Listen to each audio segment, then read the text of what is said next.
you know, figured that was we should be live unless it's on the YouTube. Oh, okay, no, he's starting up the YouTube channel, so.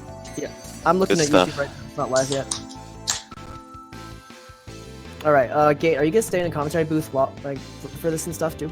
Or Well, no? yeah, I have to capture your all's voices. Oh, okay. gotcha. So are you just gonna mute yourself and stay in? Yeah, he's just gonna mute himself. All right, that's cool. Oh, hey, looks like we're live. Hell It's yeah. live, boys. Let's do it. Oh god, I forgot to mute my YouTube. Oh, I don't got YouTube up. I'm just watching the stream. Yeah, I mean, I'm watching Dolphin for commentary, but having YouTube up is good too because I want to see like if in case anything happens to chat. Oh, I mean, yeah. Other than Goblinoid, I guess, but Right. just have to keep YouTube muted. Also, like, you can. I don't really care what he says, but let me know if anyone else has anything.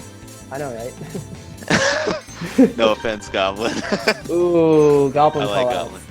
What'd he say? He hasn't responded to that yet because I don't think he's heard that yet. Who'd he call Uh, out? I mean, YouTube's lagged behind us by about 30 seconds as far as I can tell. Oh, really? Yeah, but the audio will be, our audio will be synced up with the actual gameplay, so it should be fine. Okay. They're doing the questions, the question marks, utilizing the rule. It's Yeah, not I really a think- rule, it's more of a gameplay mechanic. Yeah. Also, I really don't think secret mode actually works particularly well in this game. Like, Yeah, Naga was saying something about that yesterday, about how he didn't like the question marks or something. I was like, it's kind of just in the game. Like, it's kind you of can just been kind there of do it forever. if you want. Like, been it's not in the even a rules. rule. I mean, there has been like mention of secret mode in the rule set since I first started, which was like more than a year ago. Like, it's never been disallowed, it's just also never been required. It's kind of more, even if you put in the rules, it's kind of just a suggestion. Like, you should probably do that in the first game because this game is Yeah. counter picks. Mm-hmm. It's like, okay. All right. Well, for whatever audience we have right now, since we are live, what do we have to say about Project and Zach about how this tournament's going so far? Let's talk it up a bit. We're in top 4 of our biggest tournament of the year. 13 net players all coming in. It's a little sad that 13 is our biggest, but that's okay. It's still fucking hype. Actually, this is our second biggest. Eagle was our biggest this year. We had 16 in that one. We had a Right. full top 16. Oh yeah, you're right. Yeah. Okay. Yeah. 16 was our biggest tournament of the year. This might be This the is most anticipated, possibly? the greenest tournament of the year, the biggest, expensivest pot. Yeah, we got a Biggest lot of our payouts. competitors putting money in the prize pool, myself included. Me too, through many sponsor quests. Mm-hmm. Many sponsor quests. Also, shout out to Matcherino. I'd never heard of them before this, but Shout out to Matcherino. I had never heard of them either, but they are lit for this. they are awesome. They're my new Now, best friend. Did Games we just starting become up. Matt's best friends, Matcherino? Yes, we did. Hell yeah! All right, so we're seeing like 2 very conventional builds for these 2 players, Zach and Project. Although Project is on Yes. Needle instead of Sniper with his halberd. Normally he's playing Sniper, but I think Great he's looking choice. for. Great choice. Great choice. Oh, they're. I mean, are I they? think Needle's better against Strike Vanisher, which is important. Yes. Might be better It against does- Bucky too. Ooh, that was a really Oh, good of call. course, yes. Much better against Buggy. Buggy struggles against the constant accurate pressure. I haven't seen Zach pull out D-Laser in a while. I mean, he's always playing his Buggy with Cockroach and Wide Jump. That's his bread and butter. You know, I remember like maybe a year ago there was some talk in the Discord about like what the tier list for Custom Robo would be, and I don't feel like it's fair to make a tier list for Custom Robo based on full 5-part builds. I really feel like you can tier just 3 parts and just say like these 2 parts are like more flexible. In the case I of think Zach's you Buggy- could. I think you could definitely make a tier list like S through D, but you would also have to make a matchup list. Yeah, I don't know. I think the game's just so heavily counterpicked. I think it Yes. makes more sense to like tier like 3-part configurations rather than full 5-part builds, but that's my opinion, at least. I don't know. I feel Well- certain bombs and pods aren't super counterpicky. It's more the guns and the robos. Yeah, that's Whereas bombs and pods is more of like a pressure preference, I would say. fair. That was a great call out from Zach. Every time I Very see good. Buggy collision through a wall, I think it's the funniest shit ever. Goodness. Zach has a strong lead right now. He's Yes. got a couple of good shotgun reads, some good change reads on on Project. Yes, Project has the favorable build in this matchup, I would say, but I'm not Zach sure. just I'm not sure I would say that. Well, I think Shrike struggles against the shotgun build. I think his halberd Possibly. needle, but I don't know. The halberd needle really counters both of Zach's builds if he Ooh, that was a great collision. gets but it patient might with it. cost- But unfortunately, Project does not have the preference of his usual being his usual patient self because he's very behind. He has to rush down. He only has 50 seconds left here. Yeah. And Zach has a pretty significant health lead.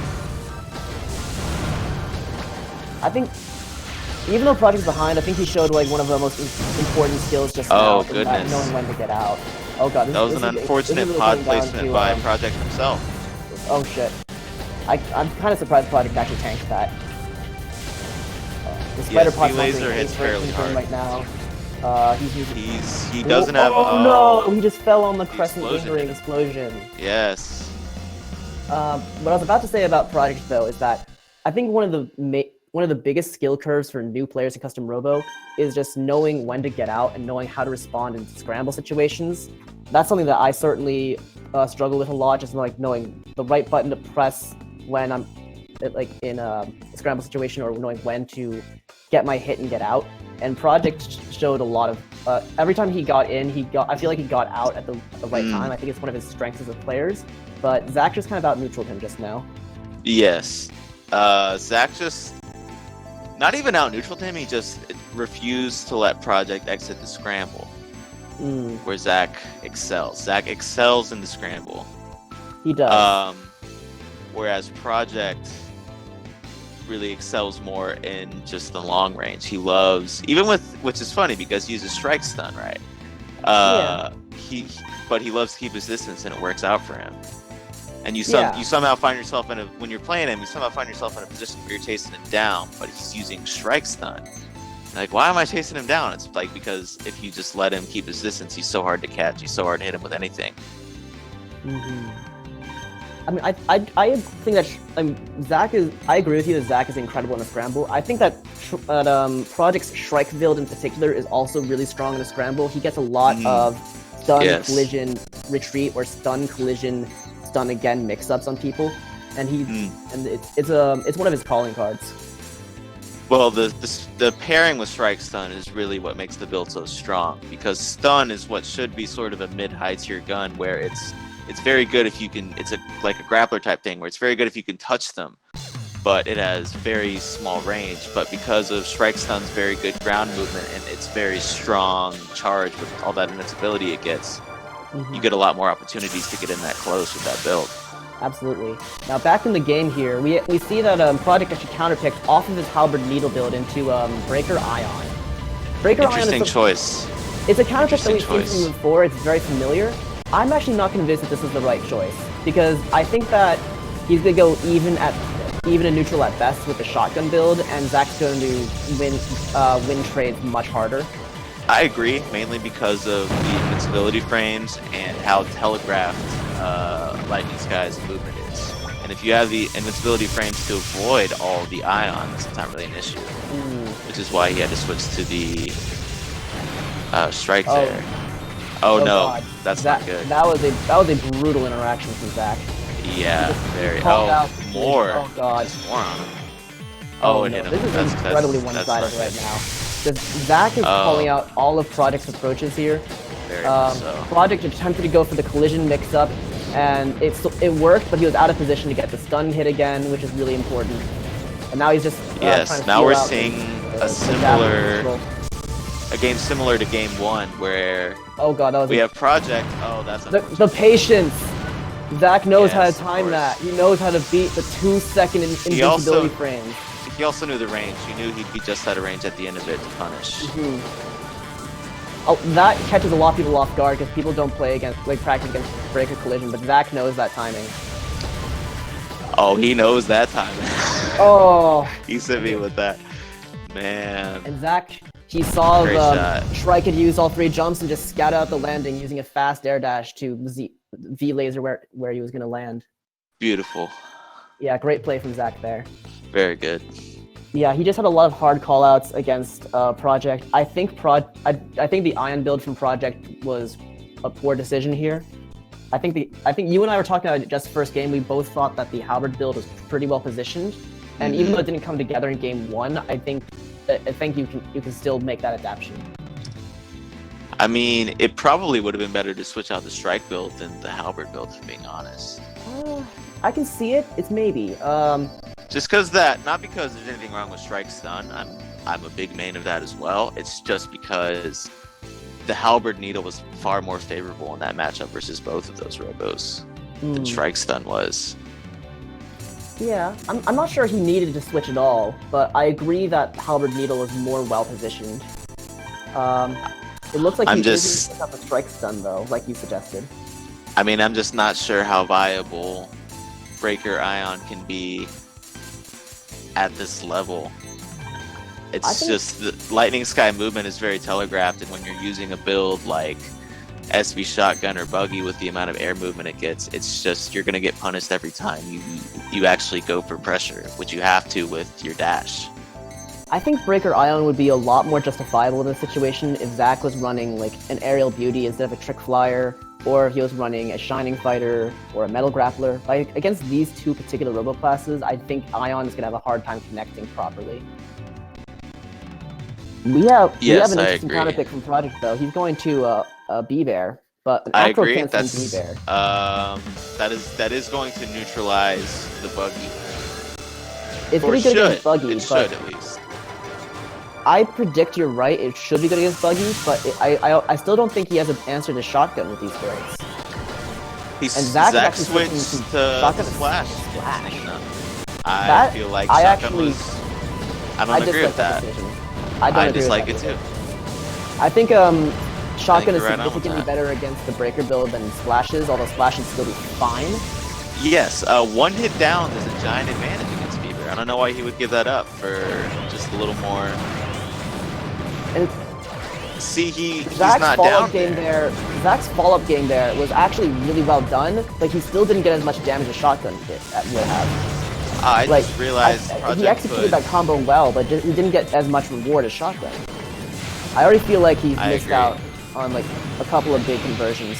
I'm also noticing that Project had put Acro on Bear. I don't really agree with that either. I don't think that's worth it unless...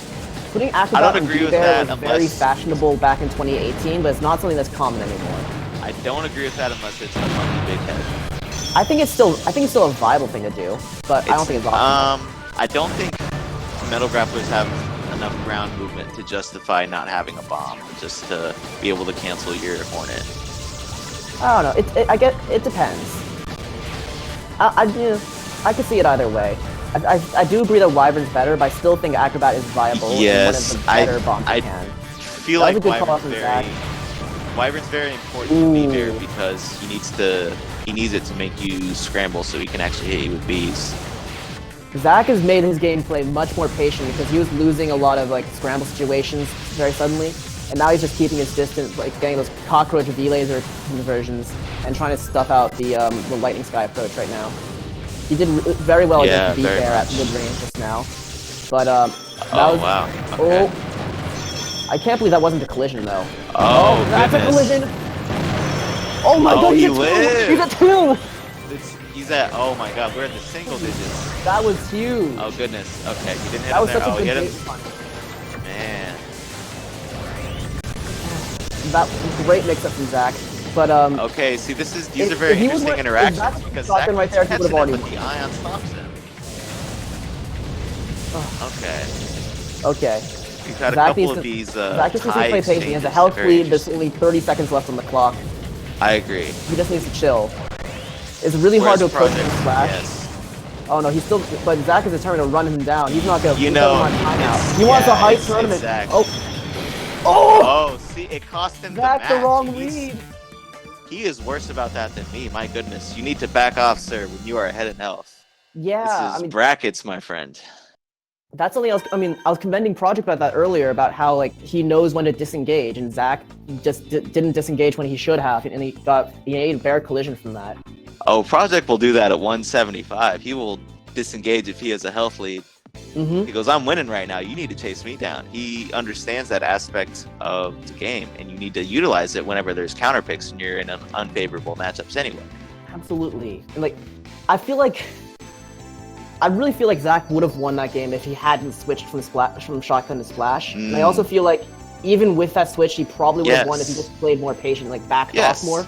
Around the time of like 30 seconds, like he had the health lead and he had splash to make approaches really difficult. He could have just played more patient. That was a bear charge punish. There's no way you get hit with that unless you're chasing somebody down. Mm-hmm. Still very well played from Zach. He was winning that neutral for a long time. No, that's what makes it unfortunate, is because it was such well played by him. It looks like he's going back to shotgun. No, he's staying with splash. Okay. Not agreeing with that at all. Shotgun is gonna beat. I think he wants to splash for the. I think he's gonna bust up the ion. splash. Wait, are we allowed to change both builds? You're not allowed to change both builds, but Zach didn't change the first build. He stayed on splash. Oh, you're right. Okay, that's why he didn't change splash, because he wants to do something else for build 2. Yeah, he was looking like that. he wanted to change it, but wound up not changing it. Okay. Because he felt like Buggy's what lost in that last game there. Because Javelin Splash could probably got out of that. I mean, Buggy had some really good moments there. He was playing the long game against the B-Bear quite well. Oh god. We're on No Man's. No Man's. Wait, and he's doing regular No Man's. Like, he switched off V-Laser on No Man's Land? This seems crazy. This is a great V-Laser stage. Yes. Of course. I don't like this counter pick from Zach. I don't like that this is not No Man's Z. I mean, That's upsetting me. No, I'm sorry. This is better than No Man's Z. Get out of here. Oh no. I like little ball spinning. That's kind of cool. But I'm a big fan of No Man's Z. Just nothing, man. Just two robos and their parts. Just get it. Alright, so Zach is doubling up on the aggro javelins. He has a splash build and a shotgun build. And I think he's having mixed results so far. Okay, it's somewhat working out for him. Little lag spike there. I think this is going to be good for him on this stage. See, there you go. That's why you need the shotgun. Ooh, he's playing.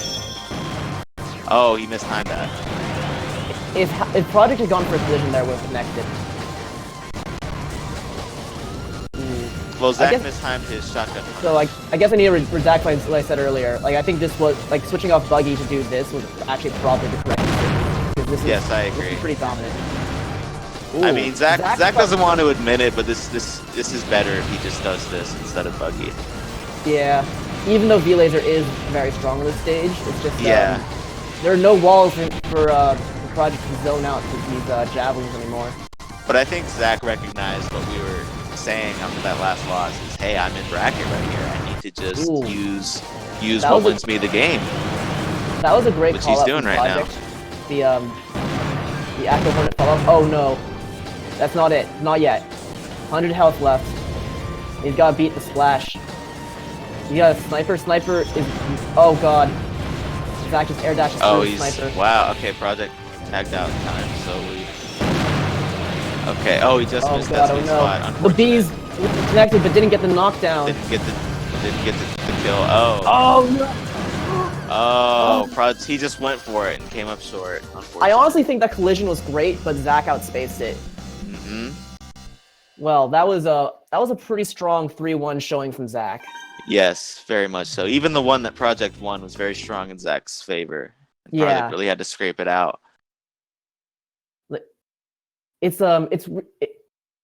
One thing of note is that Zach offered Project some pretty high praise just yesterday in Discord, saying like, yeah, Project is as good as me now. He's like super leveled up. And Project is like, I don't know about that, but okay, whatever you say, dude. And Zach is a humble man. Because he knows those that are not humble often eat humble pie. You're right. Zach's got that wisdom. Being like one of our players. He's the old man of the Discord. All right. I'm just gonna check on the chat for a bit. Yeah, it's very true. It's probably 1 and 2 with him and Goblinoid right now because of the activity of some of our top players. Or lack thereof. Yeah, that seems correct. Sulfur is up there, but I agree that like 1 and 2 will almost certainly be Zach and Goblin. He has appeared in one PR tourney this year, and I believe the rule of thumb is that Wait, if you Sulfur do not, appeared in one tourney? yes, only one this year.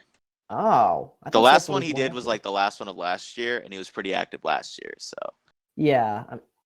but we're doing it by a yearly basis, I think. So Yes, he PRs on a only yearly basis. yes, he only did one net play tourney. Him and Gopher Broke only did one net play tourney, so they don't qualify for PR this year. Oh. And he didn't even win the one he did this year. Goblinoid beat him that tourney. So Mm-hmm. it's I mean, if he had done another tourney where he also did similarly well, you could argue him for number 2 again, but because he did beat Zach that tourney, but he only did one this year, so he does not qualify, I remember unfortunately. looking at that bracket where I'm pretty sure that Sulfur actually knocked Goblinoid into losers, but then then Goblinoid came through losers final and double eliminated in the grands. Correct. All right, Which looks puts them 2-1 in bracket. we gotta join a new room to watch the next game. Gotcha. Did they post the room yet? Yeah, Oh, room yes, code is in Gatekeeper tournament did. chat. Okay. We got Gatekeeper versus Goblinoid. Yeah, Gatekeeper's who knocked me into losers, and I was pretty upset about that loss because like Gatekeeper's an incredible player, and he routinely, He's getting pretty strong, yeah. he's getting strong, and he's a better player than me. I accept that, but it's just that our set was really heartbreaking. Though I came. Really I close. watched it. I was Game in 2. pain after that Game set. 2, I was close to making a Salt Mines post for you. I was that upset. I got a lot of F's in chat for that one. But... Oh, dude, like you literally missed a game-winning B sweet spot by like half a millimeter. It was. Yeah. And then in game 3, I made the right call to switch from Hornet to the Soul build right as he approached, but the flame didn't catch him because I hit the wall instead, and then I got stunned for 200 damage because I couldn't switch out. So yes, he was making a point to me earlier about how his stun halberd is so good because it's so non-committal, and I'm beginning to see what he meant by that. You really don't have to commit much, and you get a lot of reward whenever you get a full punish. Yeah, that's legitimate. That's all good, Gate. I bumped it up to 50. Yeah, Gate, we're both up to 50 now. We're off controller ports, so we're not going to create lag. It'll be good. All right. Very nice. Let me just maximize that. Yeah. Anyway, enough about me. I don't want to talk about me anymore. Let's talk about these two players, Gatekeeper and Goblinoid. So we didn't make top 4. No one wants to hear about us. No, right? We're Garbo.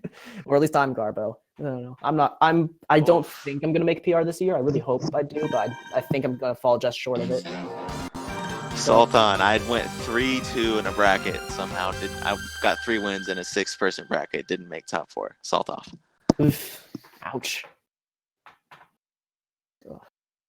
All right. So, what can we say about Goblinoid? What does the community want to know about him? He's bannably good as a player. Yeah, I mean, he's incredibly good as a player, but that's because there was just 2 months or like 3 months where he just woodshed and just like net played all the freaking time. Yeah, he's too good now. He plays with everything. It's ridiculous. Yeah, I mean he's among the most practiced players in the Discord, and therefore one of the best players in the Discord. You know. I would correct that and say he is the most practiced player in the Discord. He went on a study abroad trip and just played this game the whole damn time. I mean, this is... Yeah, he's incredible. Just saying. He's also insightful and he's kind. He helped me warm up against Gatekeeper. He's a nice guy. A lot. Yeah, he spent a lot of time playing Gatekeeper's Rotos against me before I faced him in bracket. Goblinoid, if you're ever listening to me trash you, only ingest my time. I'm a big fan. You're very good. We trash your gameplay, not your personality. How about? I don't even trash his gameplay anymore. He's a beast. Well, yeah, I know. I'm he's just one of those guys who's like Gatekeeper's the same. It's funny because these guys are both the same way. They're both guys that got good really, really, really quick. And like you've been around for a little bit, and then they whoop you, and you're like, damn, I'm a chump. And then they start popping up and whooping everybody, and you're like, oh man, I guess they're just that good. I feel a little better now. Yeah, I don't think I've ever taken a game off of Goblinoid in bracket. In friendlies, I've taken games off of him, but never in bracket. And then with Gatekeeper also got good really quick. He joined around the time of CEO just this summer, and my times playing with him, the first time I played him was like a Wyvern Wednesday sometime where he 2-1'd me in the weekly, and then I played him one time in bracket where he 3-2'd me, so we went to game 5. And then I played friendlies with him like maybe a week ago, and we played 15 games and went up 10-5 in his favor against me. And then I faced him in bracket yesterday, and he 3-0'd me. And he just got good real quick. Yeah, he's made some big level ups.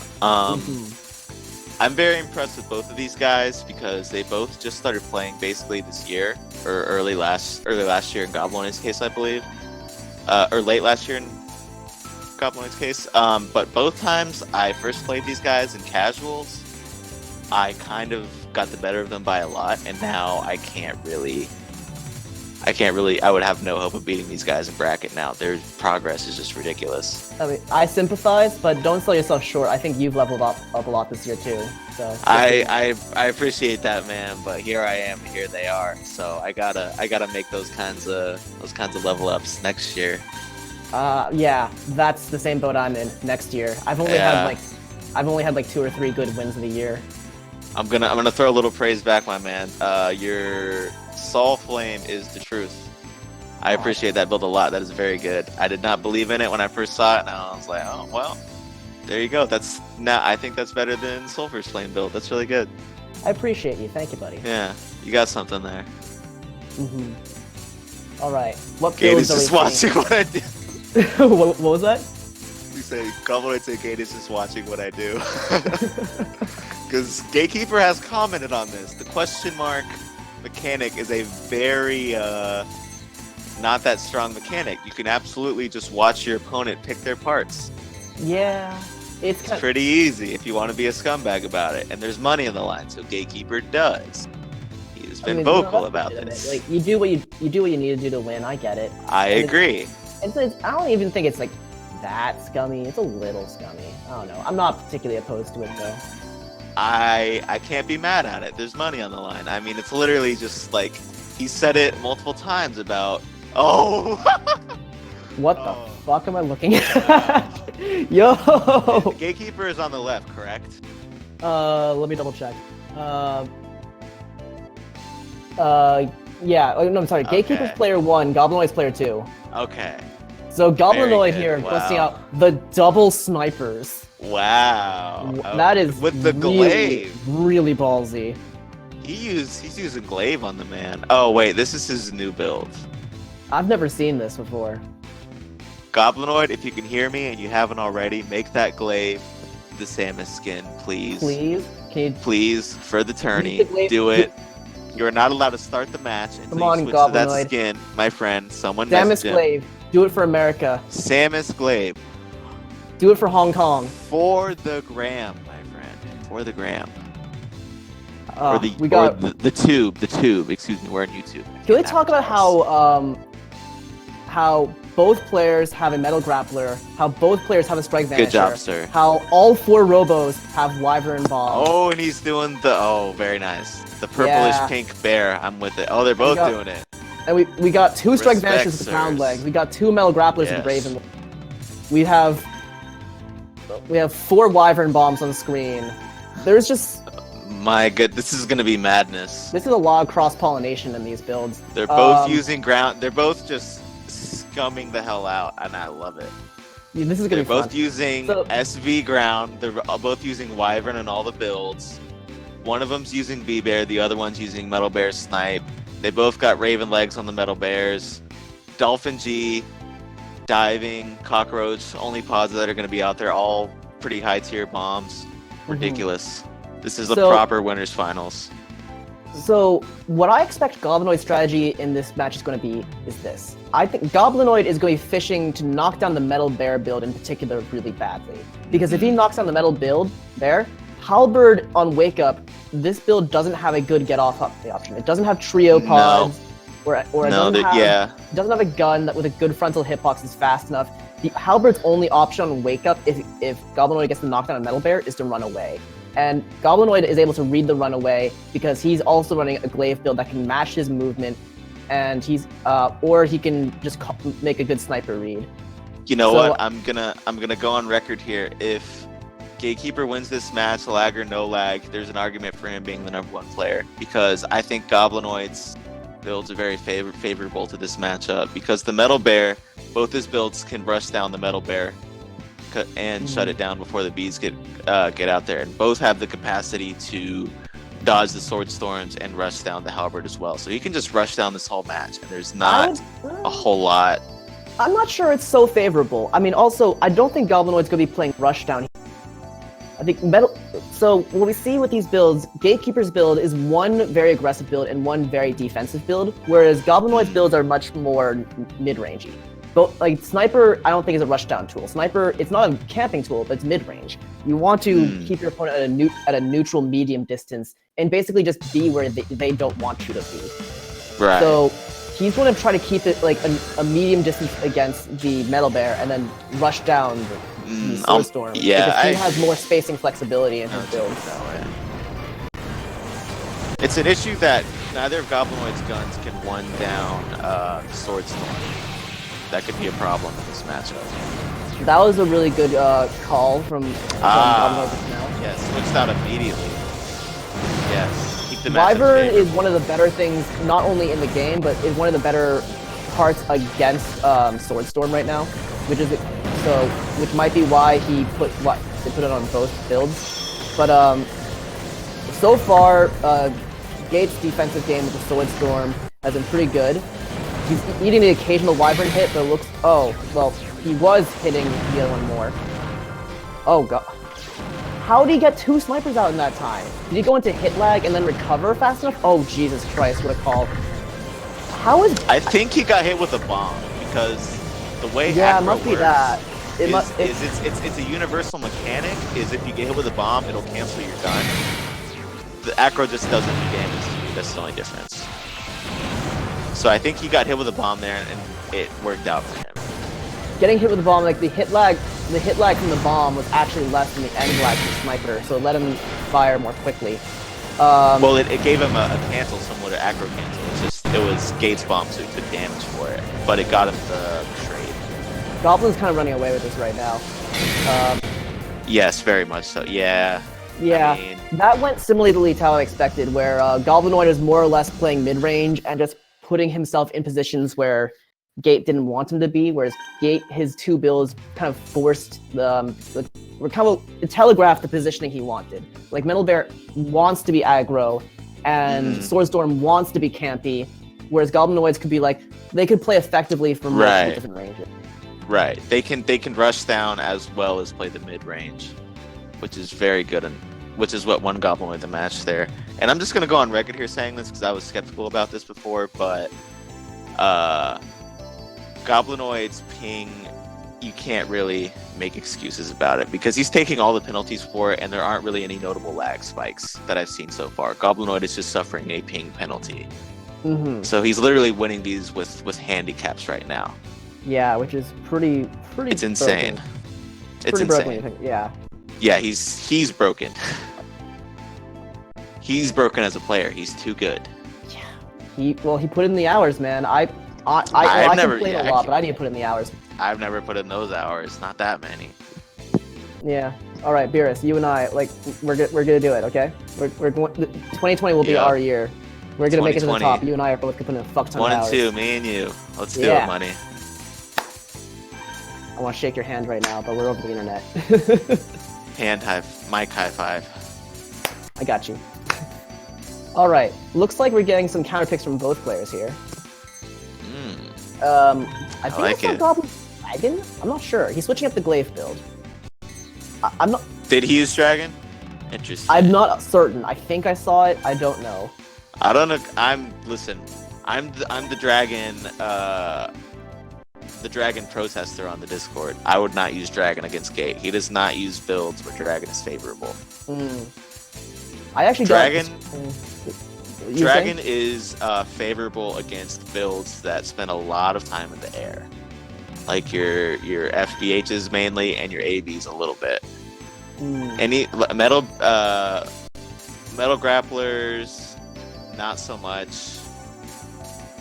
I mean, metal grapplers kind of tank it too easily, right? And dragons they tank it and they don't get one hit down, and they can just stay on the ground and not have to worry about things. All right, which is looks what like they I like. was To, which is what they like to Goblinoid. do anyway. So.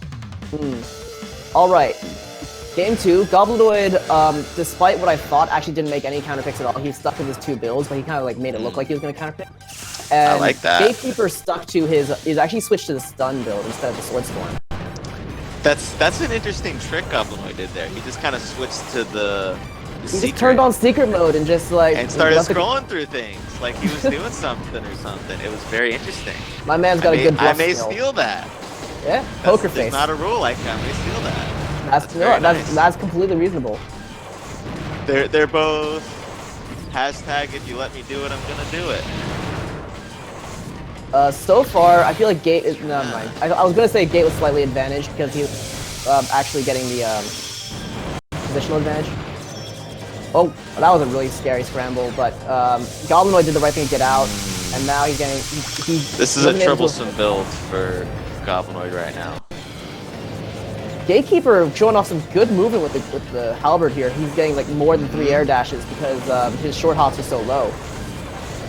He's stringing together air dashes really well. I also think he actually used the train, like the low platform on the train to air dash more. So really clean movement from Very Halberd there. much.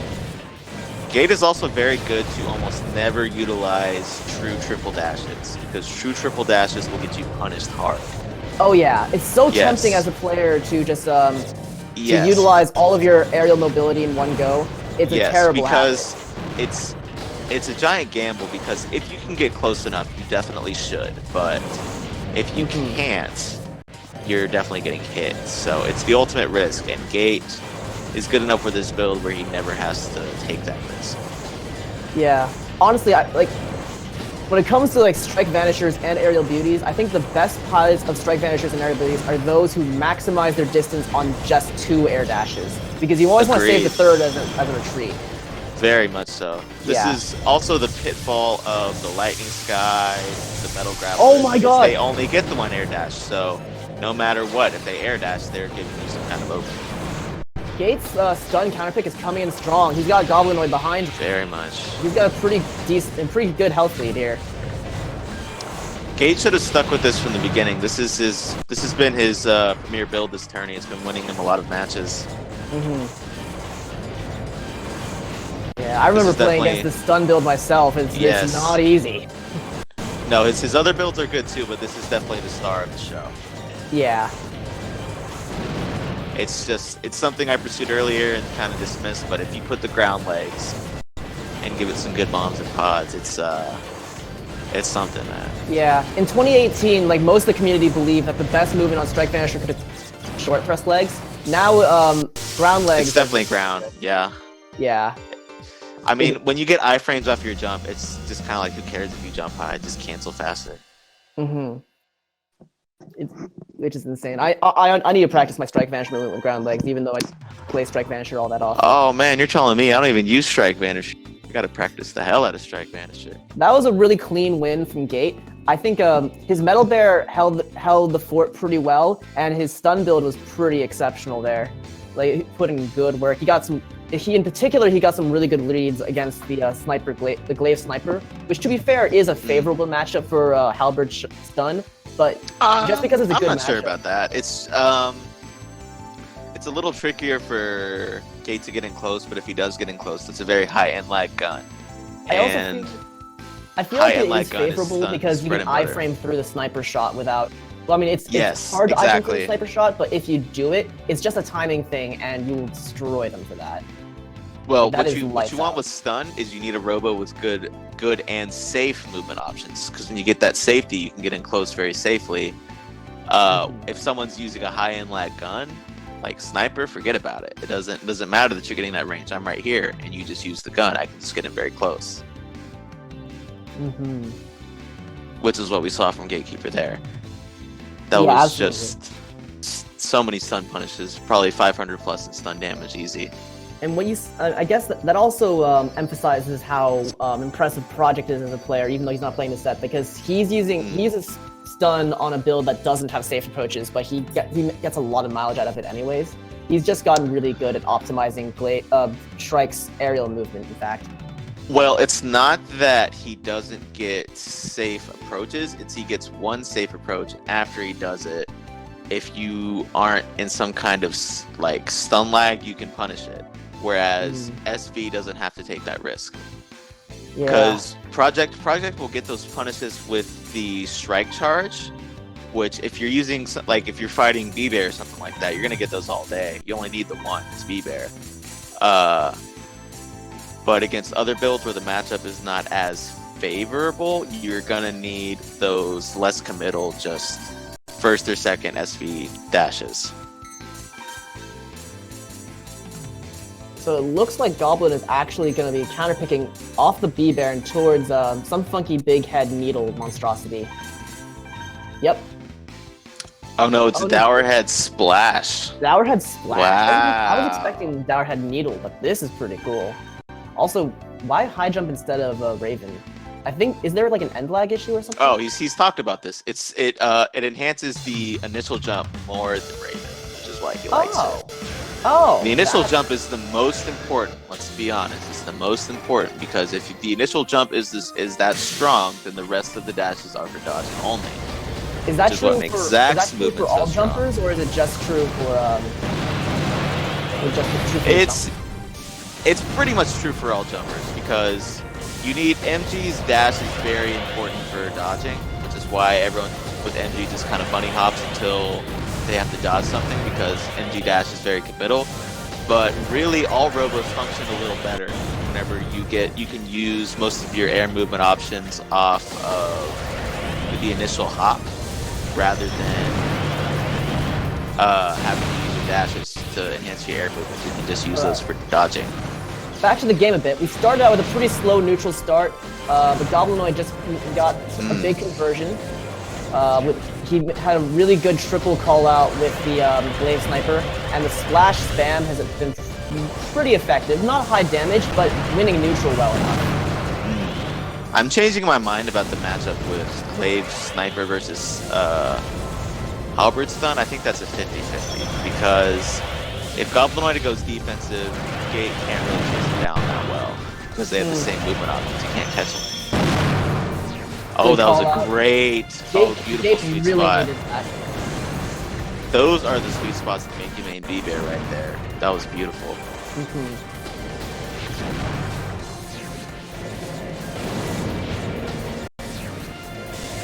Okay. One thing I do have to say, Halberd Stun, Gatekeeper's Halberd Stun is very good, but I don't like Dolphin. I think Dolphin Pod is a great pod, but I think it's a great pod for anything that stays grounded. I like it for Metal Grapplers, I like it for Shining Fighters, I don't like it for Strike Vanishers because they air dash so much. I disagree. I think Dolphin is a great pod for punishing builds that spend time in the air. And whenever you're using Glaive Stun, your biggest counterpick is going to be builds that spend a lot of time in the air. I guess, but it's only good at counterpicking stuff in the air if you are already grounded. Because if you fire Dolphin while you are in the air, it kind of just drops in front of you. It doesn't actually jump upwards. You have to let yourself land in order to fire it upwards at that favorable angle. So that's why I personally don't like Dolphin on Strike Vanisher. I think that Strike Vanisher relies too much on air dashing from movement in order to make the best use of Dolphin. I see what you're saying. I do love Dolphin though, and like I run Dolphin. I personally run Dolphin on like my Metal Grappler, Metal Ace Yes, Sniper. very much so. It's a staple on my B-Bear now. Very much so. Yeah, it's good on B-Bear too, for sure. Yeah, Dolphin was very helpful in a lot of my matches. Got my B-Bear at a lot of not the most favorable situations that it would have been in because it had that. But back to the match. Back to the match. So in the last game, it seemed like Goblinoid was overall, like that was a pretty strong win from Goblinoid. He was winning neutral overall. Yeah. Gatekeeper had a couple of really strong reads, but Goblinoid had as many strong reads, I would say. He had some really good conversion moments and was mostly winning neutral. The match started out really slow, and then it seemed like Gatekeeper may have gotten frustrated with how spammable Splash is. and then just make Yes, poor definitely. decisions based on that. All right, we're at the match point right now. Goblinoid wins this. We're looking at the end of our set here. And if Goblinoid wins this one game, then he will advance into finals, face Zach. And the loser of this set will be facing Project in loser semis. But Yes. Gate's still in this though. He had a very impressive game too. And, Actually, no. The loser of this goes to losers finals, right? We finished losers semis. Yes, Project eliminated at 4th, and then Zach plays the loser of this. Wait. So how losers bracket's gonna go? We have two. We're going to have Project playing somebody in losers, and then the loser of the loser of Zach versus Project will go to losers final. I think Challenge is reading it like that, but I believe Zach said the losses are going to carry over. So he intended Zach his match against Project to be losers semis. So we're looking at winners finals right now. This is winners finals. Wait, this is winners finals.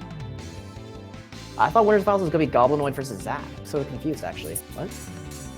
Well, assuming Goblinoid wins, easy there. But Okay, yeah, yeah. Okay, I mean the winner of this set versus Yes. Zach. I'm sorry. The loser of this set versus Zach is going to be losers finals, to my understanding. Zach, pop in. Someone feel free to correct us if whoever's wrong. Yeah, That I'm was gonna just what pull I up heard. the Loser I goes- saw Zach post that Challenge is not going to show it, but he intends the losses from pools to carry over. Because that is typically what happens in a double elimination tournament anyway. I don't know why Challenge does it like so that. you're saying that the match we're currently watching is losers bracket then? Project no. started top 4 and this Yes, is winners bracket. this is but winners Zach bracket. and Zach and Project were losers bracket. Yes, Zach lost Okay, the I'm so Goblin sorry. in pools. That makes sense. Zach got washed and Goblin in pools, just saying. And then Gatekeeper has not lost yet. Project Okay. lost to Gatekeeper, I believe. I In a apologize. very, for the very confusion. close 3-2. Unfortunate for Project, because he was in a very close 3-2 situation with Gatekeeper. They had a very, very good set. I need to review that. I didn't. There was a few sets that I didn't watch because I was like, I don't know. There were so many sets going on yesterday. I couldn't watch them all, and I may have also gotten a little self-absorbed in my salt a little bit yesterday. But yeah. I had some good wins that made it up for me. I felt okay about it. Good for you, buddy. Yeah. I mean, I know he's rusty and it doesn't really count for much right now, but I did beat Naga, so a little pat on the back for myself I remember there. Yeah. watching that. That was a great set. You watched that yeah. one? Oh, Really? no, I'm sorry. I watched Bakery beat Naga. Which was a great set. I didn't, yeah, I was about to didn't say, get see mine- this Naga yet. I was My gonna say bad. it's very nice of you, but ours wasn't the most competitive set. Okay. Yeah, I mean, dominant yeah, 3-1 on my part. Naga's a great player, but he He hasn't been is. active in a year. So Yeah. that's it. That's really what it was. It was just cost. I was using a B-Bear Stun Strike, so it was just costing him in the trades. I just kept trading with him because his reactions were just a little bit off. I just kept winning the trades. Hmm. Yeah, when you're not practicing, that's where it gets you. It's not that you lose the awareness of the game. It's just when you get in those trades, those reactions just like half a second, second and a half off, and you can't get it. Yeah, I mean it's an easy thing to say, but it's the truth. You know, good focus practice makes perfect. Yes, I love that saying. Good practice makes perfect. Practice makes perfect. Yeah, I mean, yeah, you practice in a focused and intelligent way, and you get really good. That's how it is. That's why you gotta swallow that pride and run them casuals with Goblin. Get that ultimate practice in. Hell yeah. Just watch them like 0-25 you and just go, all right, this is All right. So this is for the team here. oh, right, stream's back to the stream's game. broken. Oh no. Yo, pause the Are we set gonna real quick. pause? Yeah, Are we pausing the set? yeah, call pause on the set. The stream's not Call working. pause. Pause, guys. Guys, this is winners finals. Do not play this out right now. Oh wait, no, please. wait, never mind. It is working. I'm sorry. It's Okay. just- Okay. The good, stream was good. lagged behind the gameplay. Everything's fine. Oh, good. Okay. Yeah, Now we're back. Good sweet spot by Gatekeeper. Yeah, that was a great call. Yeah, very nice. Oh goodness, wrong committal by Goblin. Okay, what do we got here? We got some zoning out. Ah, The sniper. that was beautiful. Perfect. Sniper is pretty good against Metal Grappler because they only have one air dash, so you can just call out where they're gonna end up. But Yeah, you don't have to wait for the B committal. You can just do it. Flame destroys Splash. Flame is so good against Splash. So I think Yes, I it's think this just, is a pretty good counter pick from Gate. Even though like I think Stun is a stronger pick on the gun overall, it's just better in this matchup. The only thing is Goblin's up right now, so if Gatekeeper's running Salt, he could overcommit on the flame. Oh And god. if you miss a flame shot, that's costly because it does have that sniper level end lag on it. You know, yeah, I really feel like the end lag on Flame is overestimated because even though it is relatively high, the hitbox lasts so long that it's oftentimes relatively safe anyways. Like the hitbox of the Flame doesn't go away until like you recover. Right, but if you Okay, if you have the SV, you can dodge that. Oh my goodness. Gatekeeper Oh god, is this slipping on a prayer. Okay, he's tagged out. Okay, good. I think this is a good position for Gate because both of them Yeah. have a Robo that's down in health, but Gate has the favorable matchup on the two high health Robo. Goblin is going to hit 150 first, though, so he's going to be able to tag that Robo sooner than Gate is going to be able to tag his. True. He's safe. He's probably safe enough to tag the second one in now and do something with it. He And just this has to be isn't very a- careful. And this is also not an exceptionally high damage build from Gate right now. Like, as much as I Or love Goblin, Flame, or Goblin for that matter. He's not getting True. charges off these And- splashes, so it's really just a pressure only build, not really getting damage off of it. and as Goblin would want Oh, us the to- tag cancel. Oh, he survived. Oh That shit! was close. Oh, that's so huge. Oh no, he didn't get the Goblinoid the kill though. under-respecting the bees. Run away.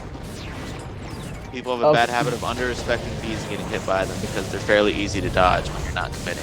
This is so close. Don't get cockroached.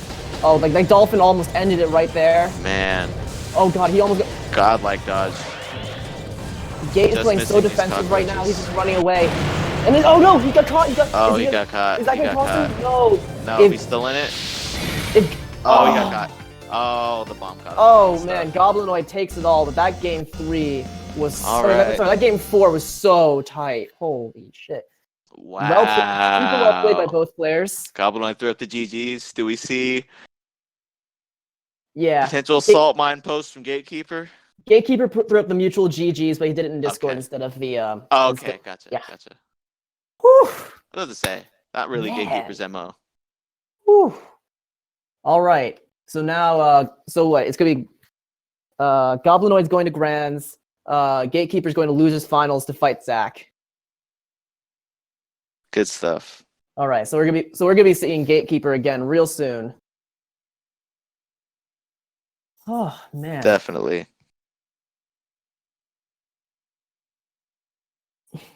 Oh my god. Let's see what the chat's talking about. Let's see. There's a couple of Fs for Gate in chat. And It wasn't a bad set. It wasn't. Yeah, a it bad wasn't a bad set. and Gatekeeper. It's just the outclassing by Goblinoid a little bit. It's just there's levels. There's levels. Again, both these guys beat both of us. Oh yeah, all for day of sure. the week right now. But I mean, Mhm. Goblinoid I think is just at a little bit of a higher level right now because I think Gatekeeper had a lot of the favorable matchups. It's just Goblinoid was a little bit cleaner, a little bit quicker. Mhm. He just had it. I think that Gate probably shouldn't have started on Swordstorm because I think Goblinoid's rushdown is really strong in general. Yes, I think that was a miscall by Gatekeeper because Goblinoid is vocal about not liking Swordstorm, but that also means he tried like a bunch of matches with Swordstorm and knows how to get around it. Hmm. Even if he thinks it's like an unfair gun, he did test it to make sure it was before he's. Because if y'all don't know, Goblinoid has made some calls for bans in the past that he has taken back because they're a little silly in retrospect. Like he called for a Humming Star ban. It's He like, did? come I on, completely yeah. missed that. Yeah, nah. He took Homing it back. Star is like- he That took sounds like- that back. He I took don't that back. He called that one back. All right. That's good. We're not completely unreasonable here. No, he definitely did his research for Swordstorm because he did not want to get caught in a similar situation. He was like, "No, guys, seriously." Oh, Zach's saying that he broke Swordstorm in Discord. Oh no, he broke. Or, I don't know. What did he break? We have a new room to go to watch the next set. Okay. I love how smoothly top 4 is running. Yesterday was kind of a shit show. Yeah, really. This is going just one after another. No stream issues. Very nice. Yeah, Well, I'm impressed. Thank you. Half a stream issue, but we're okay. We're okay. Yeah. Shout out to TOs. Shout out to TOs. Mm-hmm. Shout out to the players. All that stuff. Shout out to the Vans. Do it for the Vine. I don't know. Do it for the. You can say Vine. They're not a thing anymore. YouTube won't get mad. Okay, what's the new room? It's in a chat. You got tagged. Or did you? I got tagged. I did not get tagged. Okay. It's in the tournament. It's not an announcement. I'm silly. Tournament 2? No, tournament. Gatekeeper posted it, and then Zach. Oh, there it is. There it is. Okay, I thought Zach posted it. All right, Zach's taking a quick break, and then we'll be getting into losers finals.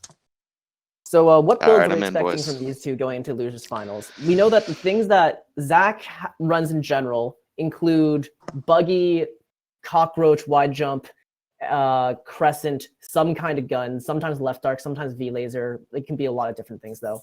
And then he has 2 javelin. Well, he has 3 javelin builds. He has javelin shotgun, javelin splash, javelin star shot. Correct. So, yeah, but you forgot buggy blade. That's the only one. Buggy blade, isn't that kind of new for Zach? New-ish. He's been using it for a couple months now. He's getting pretty good with it. Okay, yeah, but when it comes to Zach's buggy build, the gun, I feel like he changes the gun like every week or so, or like hell every game or so. It's always the same 4 parts for everything else, but the gun rotates all the time. It's just that, blade is one of the things that's in his repertoire, but he played a left arc against me. We saw him pull out V laser against Project. There's plenty of other stuff too. Yeah, he's been using the blade a lot, but I think he realizes that the game's very matchup dependent, so he keeps a good couple options to circle between 2, depending on who he's playing. Right. He's just much more reliant on like the aerial spacing, like cockroach pod for neutral, and then the gun for conversions based on the matchup. Makes sense. Yes, so, that is where the high level of this game is whenever you realize, oh, there's only so much you can do with a particular build. You need to be prepared for multiple matchups. Yeah. But anyway, so those are the builds that we would expect from Zach. And Zach, he usually doesn't start in the star shot build. He usually counterpicks that like in game 3 or later. So agreed. Those are the builds we would expect from Zach. And almost certainly one of his starting builds will be shotgun. And then from Project, the builds we can expect from Gatekeeper, the builds we can expect. We were talking about his halberd stun a lot earlier. He might start there. He might start on Swordstorm. He might start on Splash Mountain, as he calls it, which is a Metal Bear splash build. I like that. Yeah, the Splash Mountain's a fun name. It's a fun build. He might go for a Hornet build.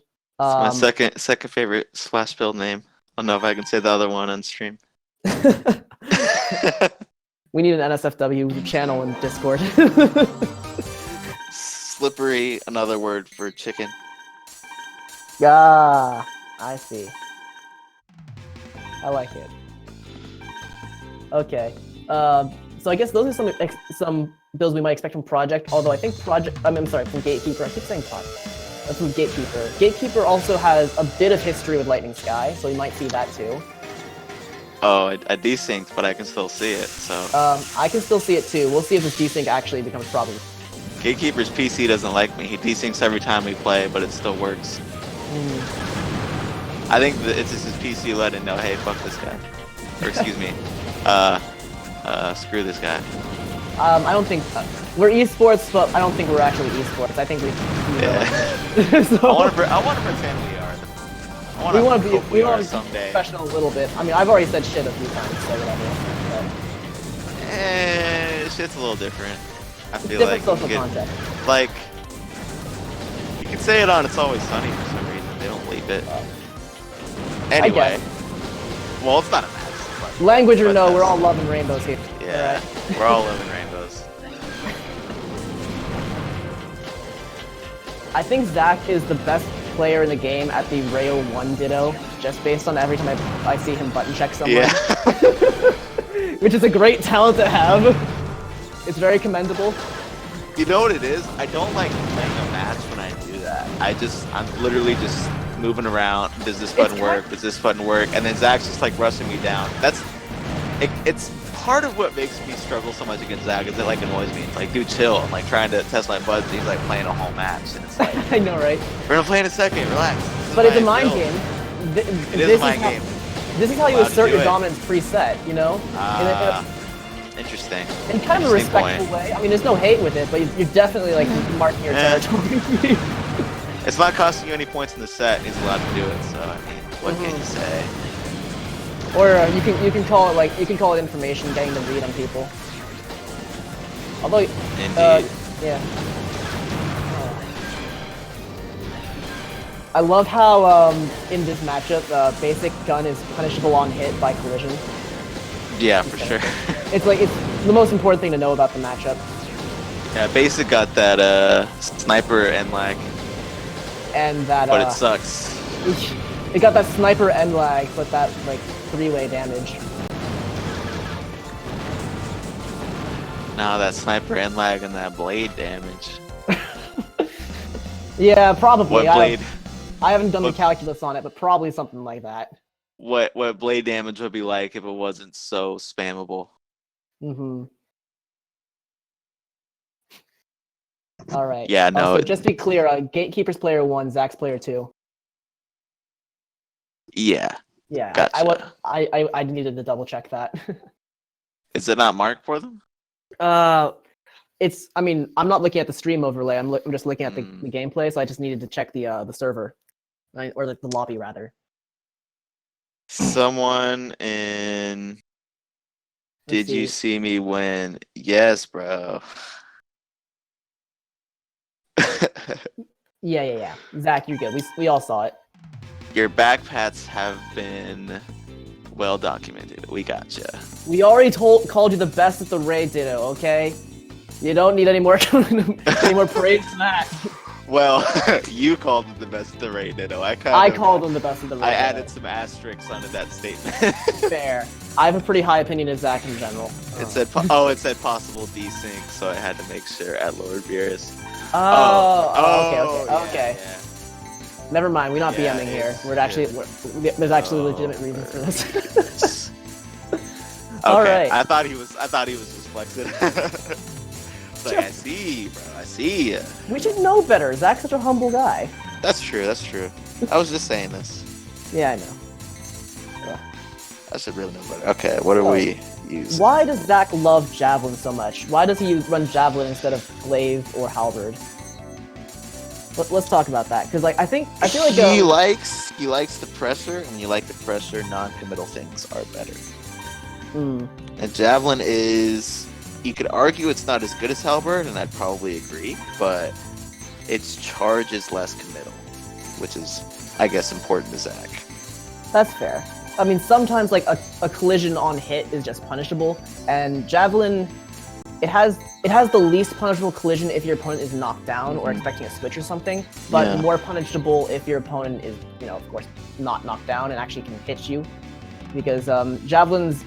For those who don't know, Javelin has the most spammable collision in the game, but it also is the only collision in the game that has no invincibility frames at all. Right. So, But Oh! to be I fair was to wrong. Zach, oh wow, you Zach did is use starting that. on the Javelin Star Shot.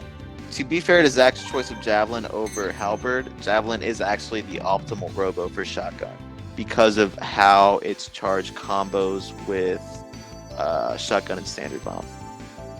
Oh, that's fair. Yeah. Yeah, Zach's conversion damage on knockdown is pretty enormous. Mm-hmm. He's practiced that really well. So Because let's look at these it's- builds here. It's something how it lines up where you land a shotgun, you land a standard, and then you charge, and then you somehow don't hit yourself at all. It's something there. That's why kinda he's gross. doing that. Yeah, it's kind of gross. All right, so let's look at these builds here. I was right about something. I was right about Zach starting on a Javelin shotgun, but I didn't think he was going to Yeah. start on a Javelin Star Shot as well. I thought we were going to see Star Shot later in the set. And then Gatekeeper pulled out the Splash Mountain for his primary build, and then his second build is Halberd Flame instead of Halberd Stun. I think he did that because he expected Strike Vanishers, and Flame is better at eating Strike Vanisher charges, air dashes rather. It's a I think the double SV from Zach is kind of a sign of respect because he'll never say it in the chat, but Buggy is not a top tier robot. It's just not. It has a lot of unfavorable matchups against very common parts. I don't know about that. I think Buggy is quite good. I mean, it's certainly the best trick flyer. It is, but at the high level, it loses hard to a lot of really favorable parts. This is why it's tough in these really high level brackets here. Just the level loses to bees and like flame and stuff like that. It's just tough. He still pulls out the Buggy against like Goblin, right? He did, but he got washed hard for it, and then he switched to the double SV. I see. Oh god. I've noticed that he will switch to the double SV if he's losing with Buggy.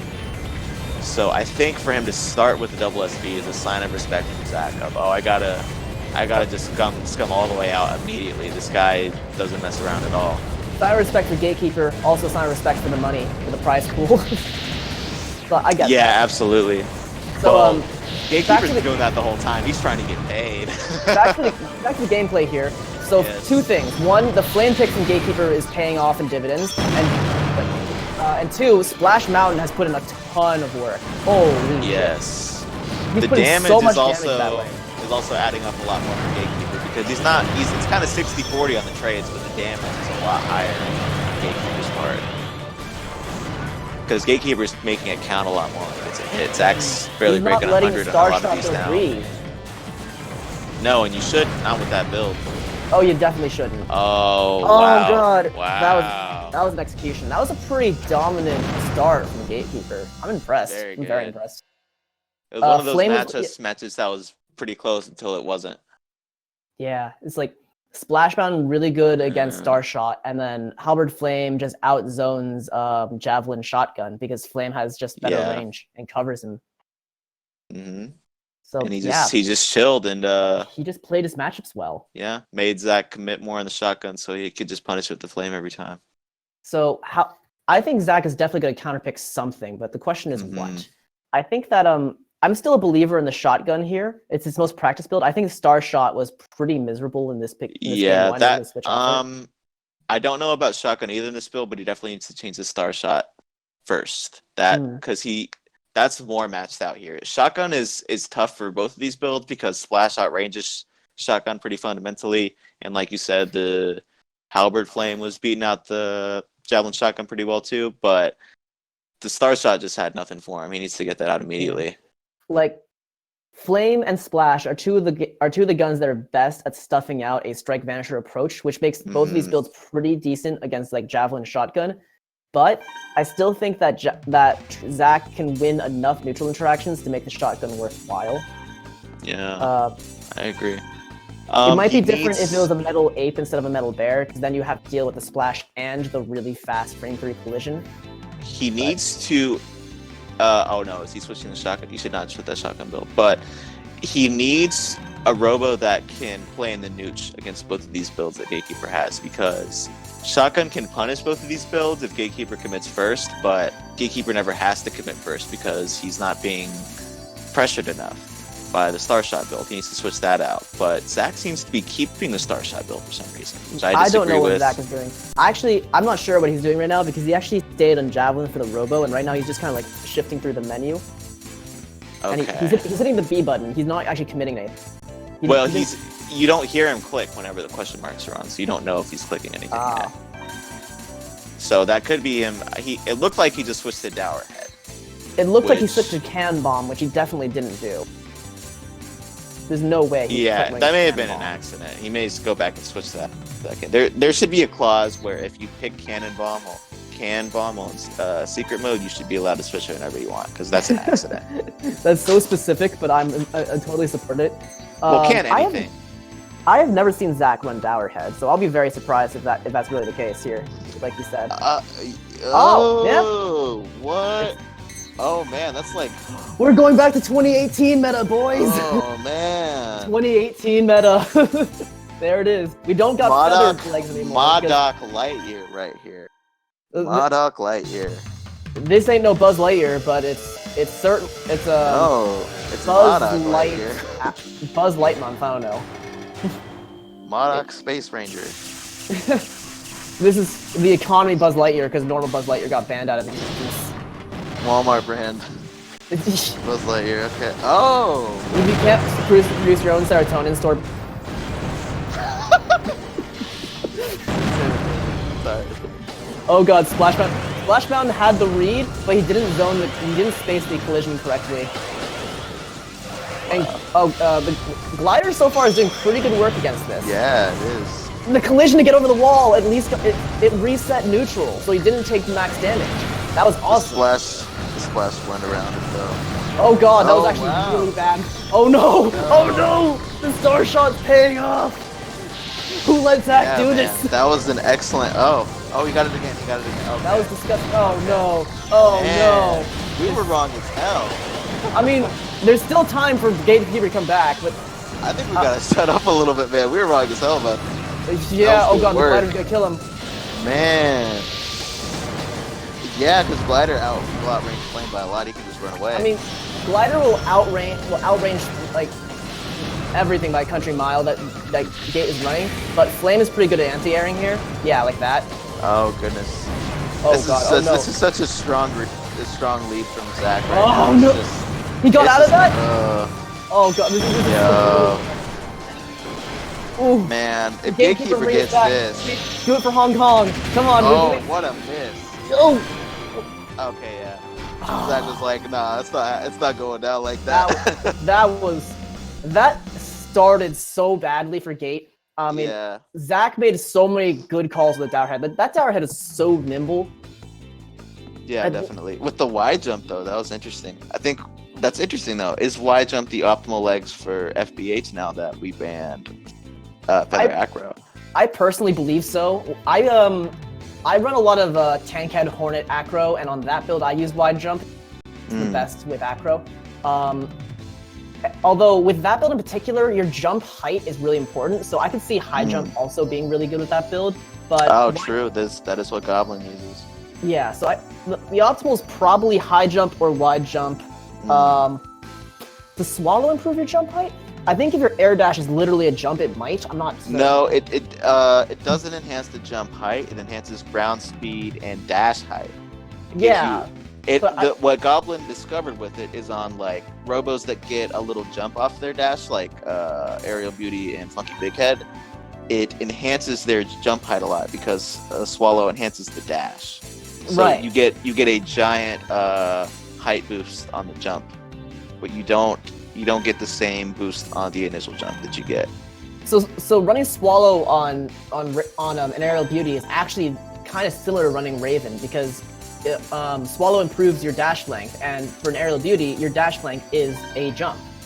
Well, there's a few trade-offs between these two because Raven is going to let you're going to react to dashes faster. Your dash is going to start up a little faster. But Swallow, they're going to be bigger dashes, and you're also going to get that bunny, the bunny hop tech that Goblin recently posted with Swallow AB. You're going to get that, and you're also going to get the ground speed as well as the enhanced dash height. So there is a bit of a trade-off there. So it really would depend on what you're running, I would say. I used to run Swallow on my Aerial Beauty because I thought it might be like as good or better than Raven. But although I currently am of the belief that Raven is optimal, but it's a little better in most situations. Yeah, I would think just because of how much faster you can start up a dash with Raven. And just That's having really important. that faster startup lets you do more mix-ups. Yeah, which is and really important for Aerial Beauty. It kind of plays into what I said earlier about how it's a lot better if you can get a lot of your base movement with the initial jump and save your dashes for mainly dodging. That's why Raven tends to beat out Swallow or be more optimal than Swallow, is because you're going to be able to do that quicker. Zach is going with Metal Ox Ion here. and he's Oh, actually okay. He likes his Metalox. I understand. and he's going Geotrap? to 900, Geotra- 500, and Listen, forget that he's using Ion. He's using Geotrap Umbrella right now. What is this man thinking? What the? This He's is using a deep- Umbrella on an MG. Like, Look, what? I thi- What does he know? I literally wrote like a half essay in chat okay. about the specific obscure text that Yes. that you can do with Umbrella Yes. bombs, and Yes, none buddy, of those are yes. things you can accomplish with this build. Yes, of course. That is okay. This may be some stage-specific stuff he's got right here. This is An interesting choice. it might Oh, it might man. be because the middle of the stage is downwards. Maybe the umbrella actually hits some people in the corner. Oh, Umbrella. Oh, that's actually super big brain if that's what Zach is going. Oh, I forgot I about never Umbrella would've thought of cornering. that. I knew about that. Zach told me That's- about Umbrella cornering. Wow. This is a really weird build, although Gatekeeper's kind of eating it. But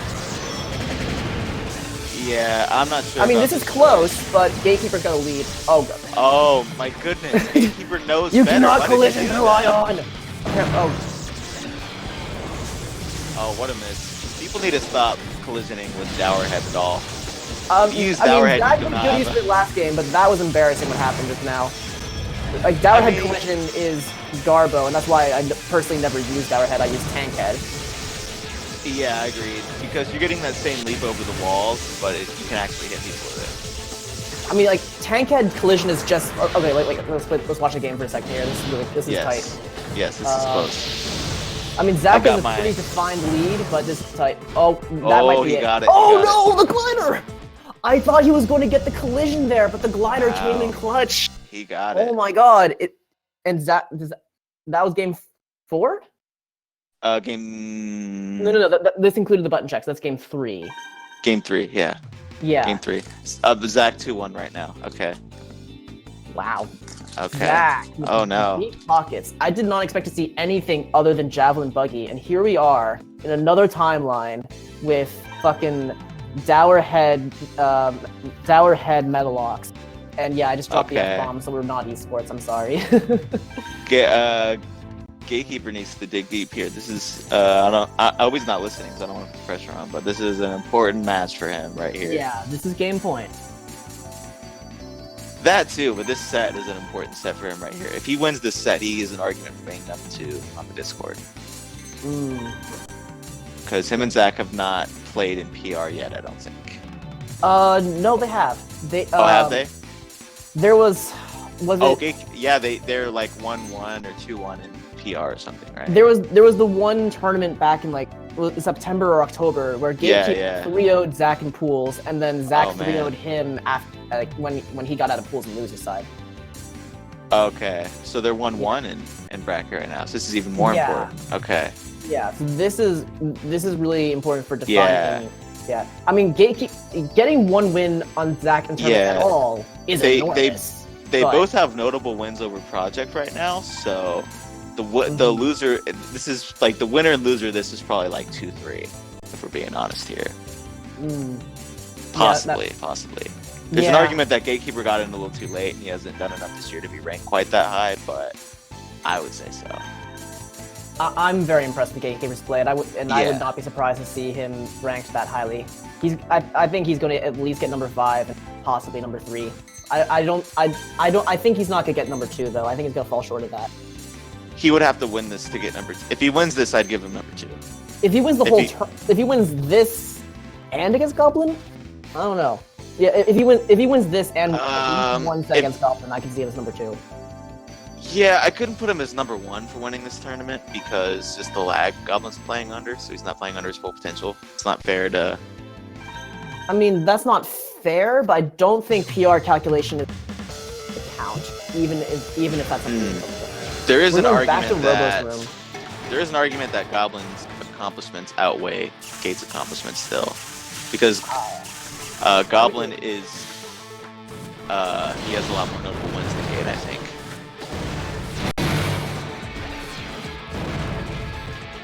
Yeah, that was a great call out, and then it was a really bad collision. Oh, they went for the same stage. They did. They Gate, went, Gate agreed to it. I'm surprised. and Zach went from Ion to Needle, and he ditched the umbrella. Ooh, For that was those a great. For those Oh, listeners that no. don't know, it is a rule that both players must agree to play at a duplicate stage. So that means Gatekeeper agreed to, or no, Zach agreed to Gatekeeper's stage choice, which is interesting. Actually, it's interesting that Gate chose it because he just lost yeah, on Zach the won on stage. this stage. Yes. I understand Zach agreeing to it, but that means Gatekeeper chose it because But he Zach- chose the stages. Gate's got a good lead right now, though. Yes, he Like, does. Gate's got a really good lead. Like, Okay, he's he just showing. adapted. Like, Oh, yeah. I just needed to see the. Oh wow, okay, that was brutal. Wow. Gate making a statement there, like, I didn't lose the stage, I didn't lose to your jank, I just needed to see it one time, get the right adaptation, and now we're going to Game 5. Alright. Game 5 hype. Ooh, man. Big Game 5. Zach is going to get the stage choice, though, so Mm-hmm. we're Zach not is gonna get probably the seeing stage a third choice. Robo's room. I What does he think make?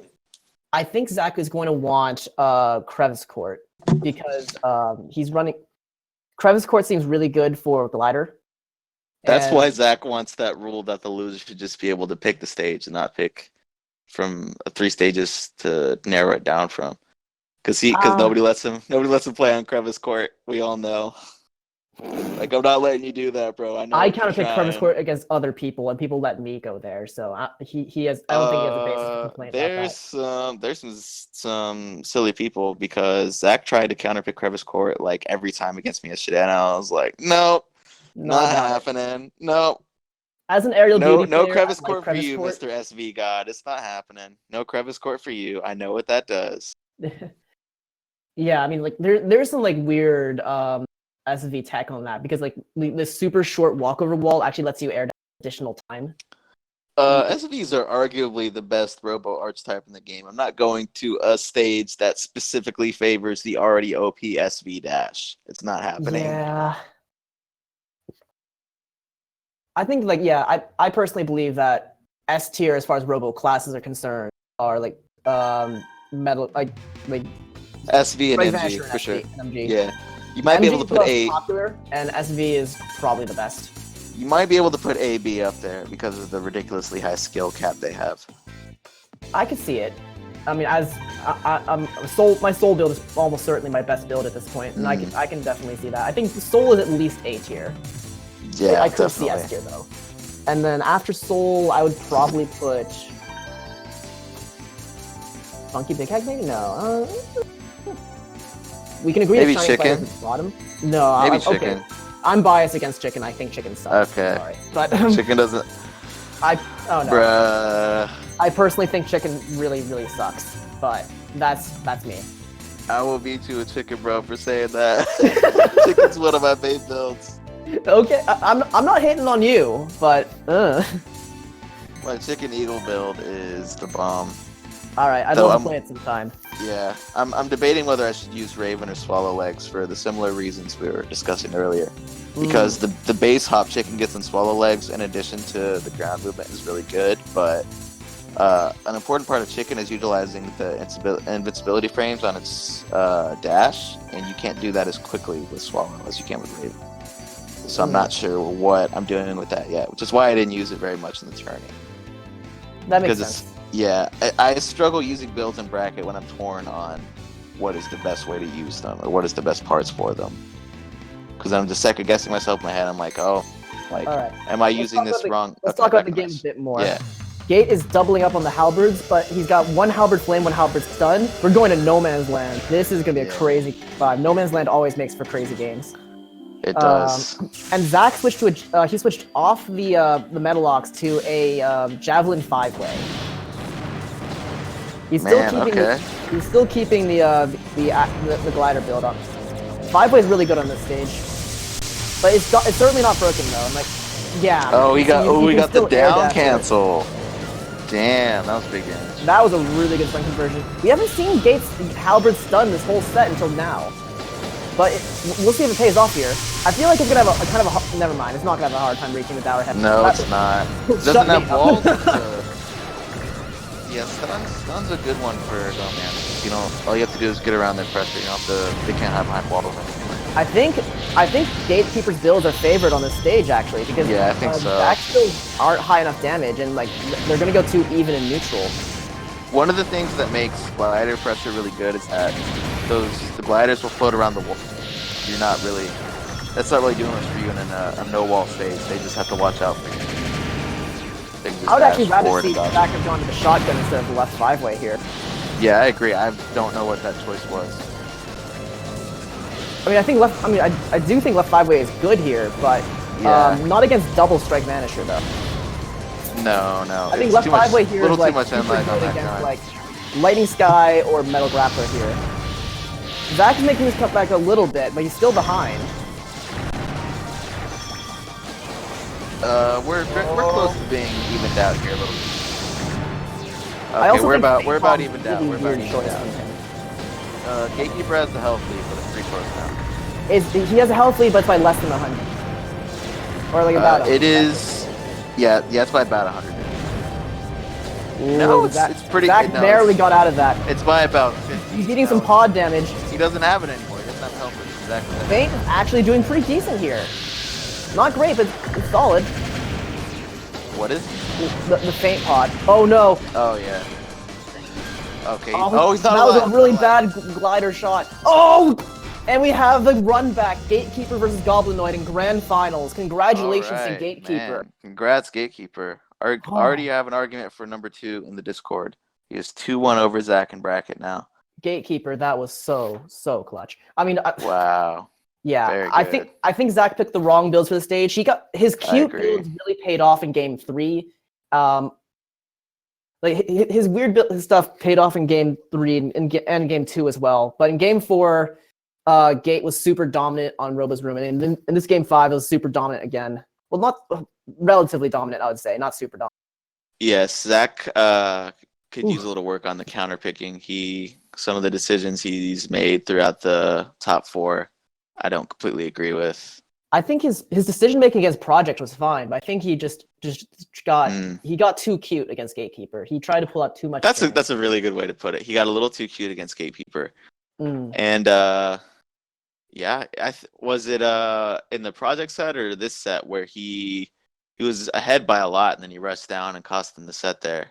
No, that was the Project set. Yeah, that was the Project set. That was the one game that Project won because of Right. Yes, wasn't- exactly. The one Yeah. game that Project won where he was winning the whole time and he just couldn't stop rushing down. Yeah, Zach. There's Mhm. there's a clock running in this game for a reason. If you're winning, you don't have to rush down. Like, take a chill pill. I think the game clock in this game is perfect. Like this game offers a lot of variety in terms of offensive and defensive play. But even if you get camped out, you're only getting camped out for 3 minutes. It's not like Super Smash Brothers where Sonic can circle camp on platforms for 7 minutes and make you hate your life. 3 minutes is not that much to suffer, and the movement in this game is good enough that like even the best campers, you can still catch up with them with the right build. Well, you get 3 full minutes. Each robo is a 700 health, and most one trades do 150 to 350 damage. And even more if you count it down cancels. So 180 seconds is plenty of time. There's no shame in taking advantage of that. If you're taking advantage of that, it was a close game anyway, and you should take advantage of that. Right.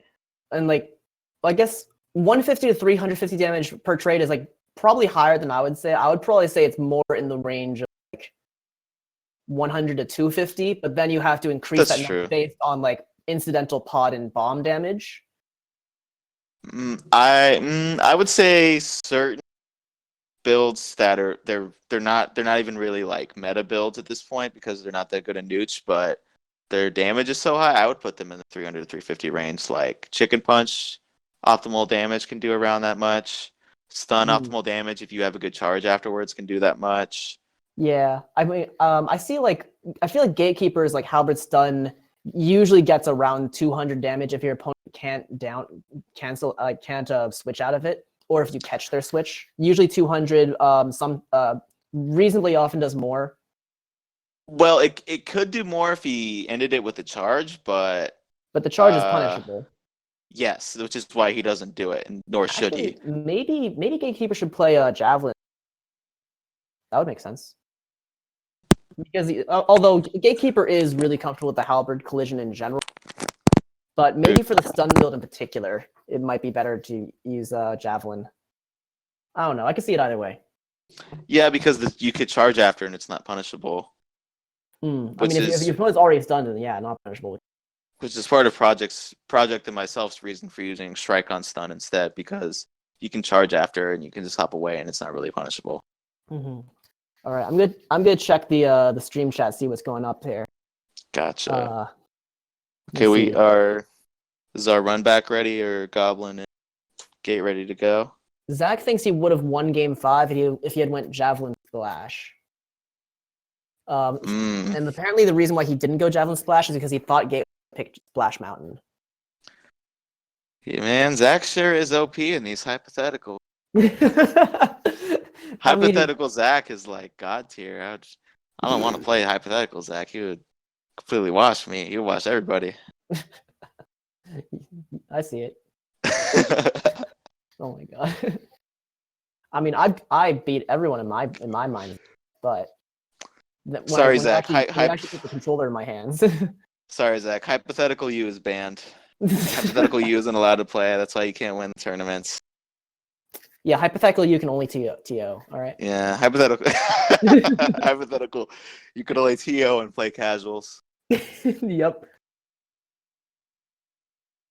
Oh shit, were we switching lobbies? We haven't been tagged yet in a channel. We'll I'll get. just rejoin the old one and stay there. Okay.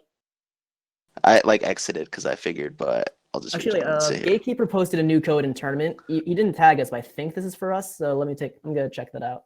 Okay. Oh, it's apparently the same code that we're already using. Oh, okay. Let me reconnect for the second time. Yeah, 1 second. I'm gonna be in and out. Okay, I'm gonna turn. Goblinoid's in it. Just hop in the room. We're all here. Okay, cool. All right, sweet. I just disconnected, reconnected, so I needed someone take me off controller ports again. Same here. And All right, yeah, I'm off controller ports. I'm bringing my then buffer buffer back to to 50. 50. Yep. Man, Goblinoid at that 23 buffer. Good luck, bro. Good luck. All right. So, what did we see in winners finals from these two when Goblinoid and Gatekeeper played? From Gatekeeper, we're probably going to see a lot more SV stun than we saw against his set and Zach. SV stun was a lot of his success against Goblinoid because he made it count more when he did get those hits. But with Goblinoid, I really couldn't tell you. It's Goblinoid. Try and tell me that kid's main builds. I think he's going to lead on things that are similar to what he started with in the last set because he already won with those. And if it doesn't work out, he'll switch. I would be unsurprised to see like Metal Grappler, Shining Strike Vanisher again, or Double Metal Grappler, like that. Would not be surprised. I like that. I think you're probably right. I think he's gonna stick with what won in the first match, and then make Gatekeeper do any sort of adaptations that need to be made, and then adapt to those adaptations. Adaptations. Excuse me. Yeah.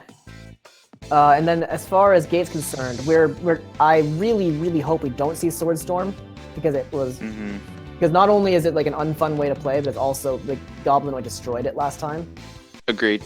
All right, they're gonna do a button check so we can continue hypothesizing about their builds and the mindsets of these players. Indeed. I think we're probably gonna see some more Dowerhead Needle from Goblin. He had a lot of success with that earlier on. Yeah, that wouldn't surprise me. I can see it. Or the Dowerhead Splash. What he's using towards the end of the set. Yeah, I almost forgot about that build, but you're right. That build from Goblin really won that against Gatekeeper. Goblin may lame out and play some NG a little bit, just because the stakes it's grand finals now.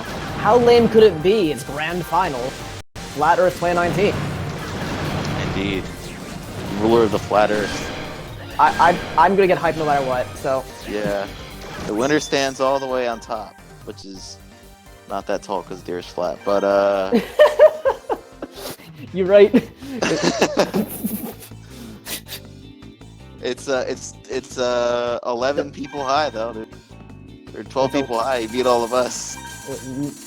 Yeah, you're right. All right. So we got Gatekeeper player 1, Goblinoid player 2. We got the build starting up. Let's see what these guys are gonna pick. I'm watching Goblinoid right now. Looks like he's starting on Dowerhead. Oh, of course. Dower had something. You already know. Well, he started. He definitely started on one of the. He's scrolling a lot because he knows What Gatekeeper's the fuck looking. did He did left arc. I saw it. He did left arc. Oh, Yeah. cool. I could, yeah, like Monkey Big Head left arc sounds good. I saw what he was doing there. He was scrolling through it a bunch of times because he knew Gatekeeper was looking. Because it's Goblin. You know he already decided what he's gonna do. Mm-hmm. He's not thinking about anything right now. He's just clicking. I know that. Look at that. He's scrolling through it a bunch of times. Oh yeah. I know that Goblinoid feels very confident. Was that Blade? When he and I were warming up together, like he was talking to me about Gatekeeper and like talking like, yeah, I'm playing his builds. I'm probably a bit better with them. And like Gatekeeper's obviously a great player, but I think Goblinoid just is probably coming into this from a position of confidence, being like, yeah, I can totally take this guy. I know what I'm doing. Yeah. He. I'll be honest, as someone who's played a lot of casuals, Goblinoid, he should be Gatekeeper. Because Gatekeeper gets the better of me in casuals, but I'll at least get a good couple games off of him. I struggle to do that with Goblinoid. He's getting that good. Mm-hmm. Yeah, no, he shouldn't lose this match unless he gets, like you said, gets a little too cute against him, like Zach did. Mm-hmm. I mean, of course, anything can happen, but Goblinoid is probably like conventionally considered to be the better player, just based on his record and based on like our qualitative understanding of him. Oh my goodness! Goblinoid pulling out the Sword Storm. What? Being like, I can beat you with your strats. He said, "I'm gonna show you why this should be banned, bro. I'm gonna show you why. I'm gonna show everybody why this should be banned." I'm terrified. Oh hey, Okay. we got the good alts on the screen though. If Goblin wins, we ban Sword Storm. Because I'll that would find prove that. his point. If he just won a tournament with a gun he hates, that's how you know you Yeah. gotta ban it.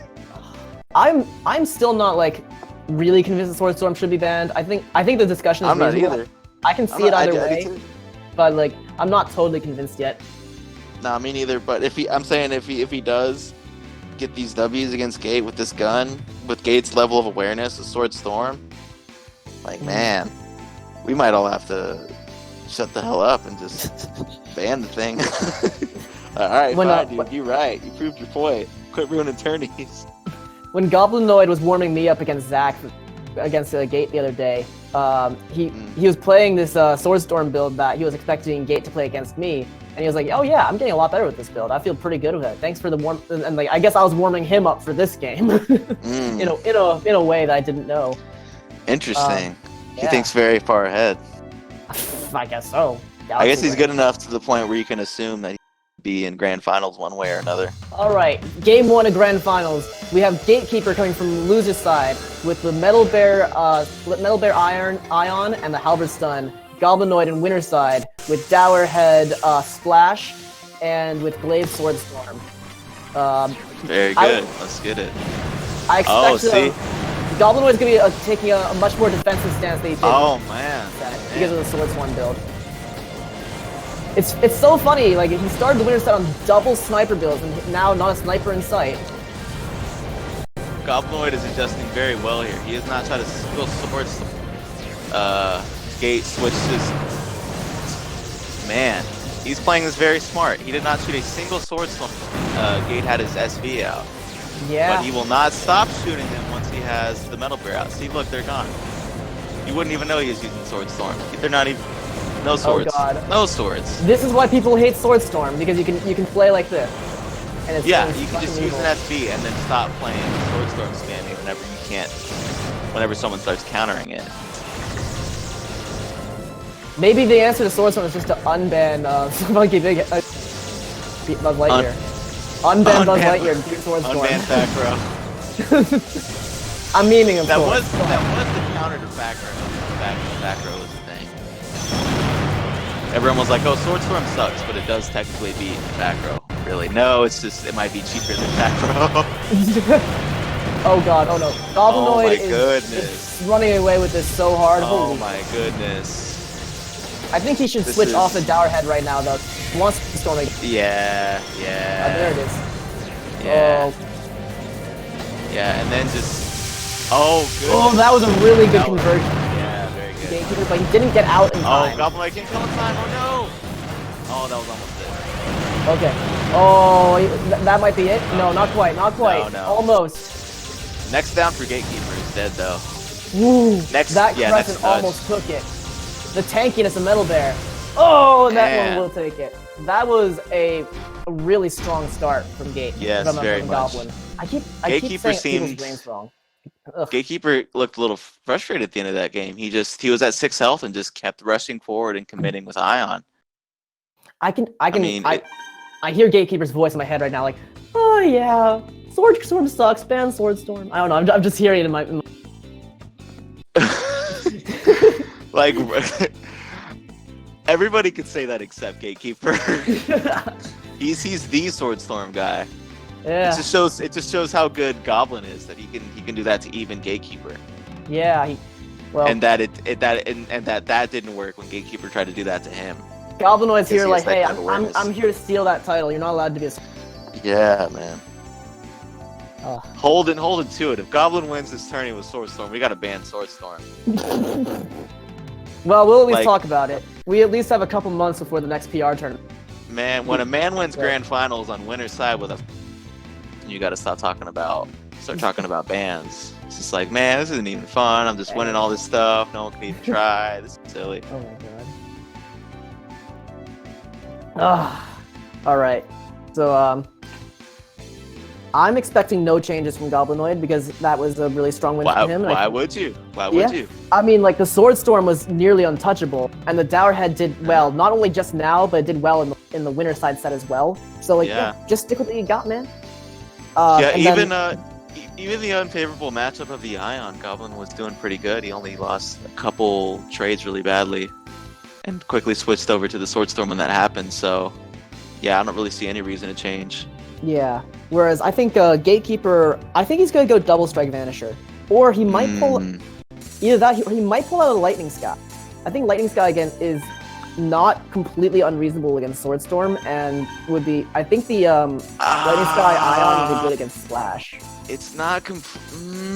I don't know about that, because they're just a little too telegraphed. Goblinoid's gonna punish it somehow, because Goblinoid knows how to punish things without committing, even when he's using committal builds like these. I guess. I don't know. I mean, like, you can't metagame around like the player skill to that extent, though. I don't think, because like Goblinoid's an incredible player, but the Robos do have fundamental limitations, and Gatekeeper's also is an incredible true. player who understands that.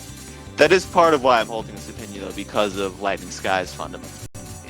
That's fair. I mean, like, the big downside of Lightning Sky is that the air dash. I think the fact that it's telegraphed in this matchup is actually not a big deal. What's a big deal is the fact that the air dash has significant end lag, where it will probably get hit by Swordstorm. But I do think that like Breaker Ion would be pretty good against this Splash build.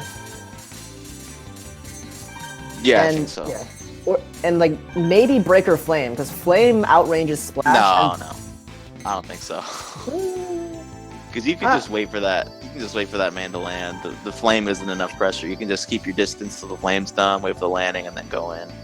Plus, the Swordstorm, you can pressure that a lot more against the flame. But I guess we'll see. Now he went Halberd Flame instead, and I actually think this is a poor decision. Okay, Halberd flame. Okay, that might. I be a actually little don't better. like this. I think Double Strike Vanisher is a very reasonable decision, but I think that he's not winning neutral hard enough, and Flame, you need something more high damage than Flame in order to make it worthwhile. In order to make this worthwhile. Ooh, the flame grazed in there. Okay, the flame may have been a good switch here. I don't know. I'm not a he believer just- yet, but Gatekeeper has plenty of time to shut me up. Okay, Oh, that worked. okay, good trade. Ooh, Oh, good man. read, good call. A good switch from Gatekeeper so far. He's taking the lead. I really expected him to pull out a satellite there. It would have been pretty good. Interesting. Ooh. Gatekeeper got down canceled from trying to switch, but then didn't switch. Now he switched. Okay. I also did, Gatekeeper hasn't gotten a lot of utility out of his in this set, or in the winter side set even. Like his bomb pressure is fine, and his Right. his air dash in guns are good, but his cosplay hasn't been there. Yes, he's been having a hard time getting good open ups with Goblinoid. He's really only poked him with bombs here and there. Ooh, that It's was hard for him to win full trades. man. Okay. Gatekeeper started this out pretty well, but now Goblin. Yes, the splash is helping. Oh, the flame got him. I mean, Flame does eat Slash. He needs to he needs to start putting us in satellite on his. Yes, I agree. He's utilizing those pods. Oh god, the Oh, crescent. very good, very good. That's what he needs to be doing every time. Goblin tries to pressure the splash.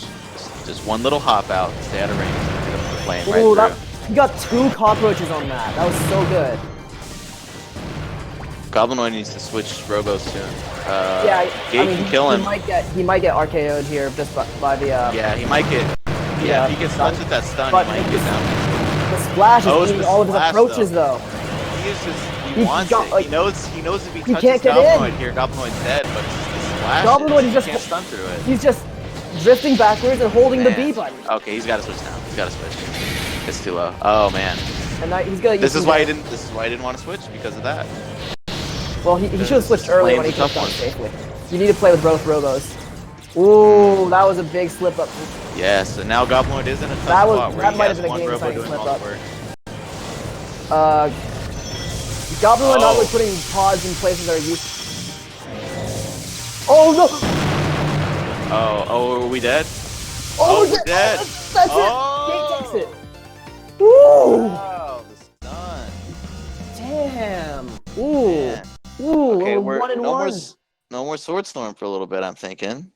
Oh yeah, I mean the Sword Storm looks miserable there. Yeah. It looked so dominant last game, even against the Strike Vanisher stun. I don't know I don't why think I that- slipped up this build. I think I the don't reason think that kills Goblinoid's point about banning it completely though, because Gate had to switch to double SV to counter- deal with that. Yeah, which is an argument for banning it. If you have to use double SV to beat it, then like yeah, you should ban it. That was the same case with Acro. I also think that the number one reason why the Sword build failed in this particular game is because Goblinoid wasn't placing his pods in ways that were useful. There was a lot of times where he literally shot the cockroaches behind him or shot them both in the same spot, so they weren't actually covering multiple angles of approach.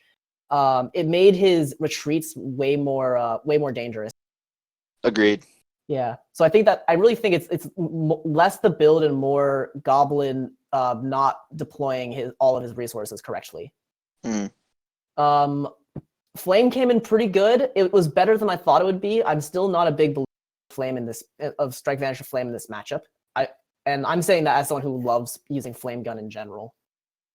So. I don't know if I agree with that. I think it's actually favorable against Sword Storm if you can get in close enough.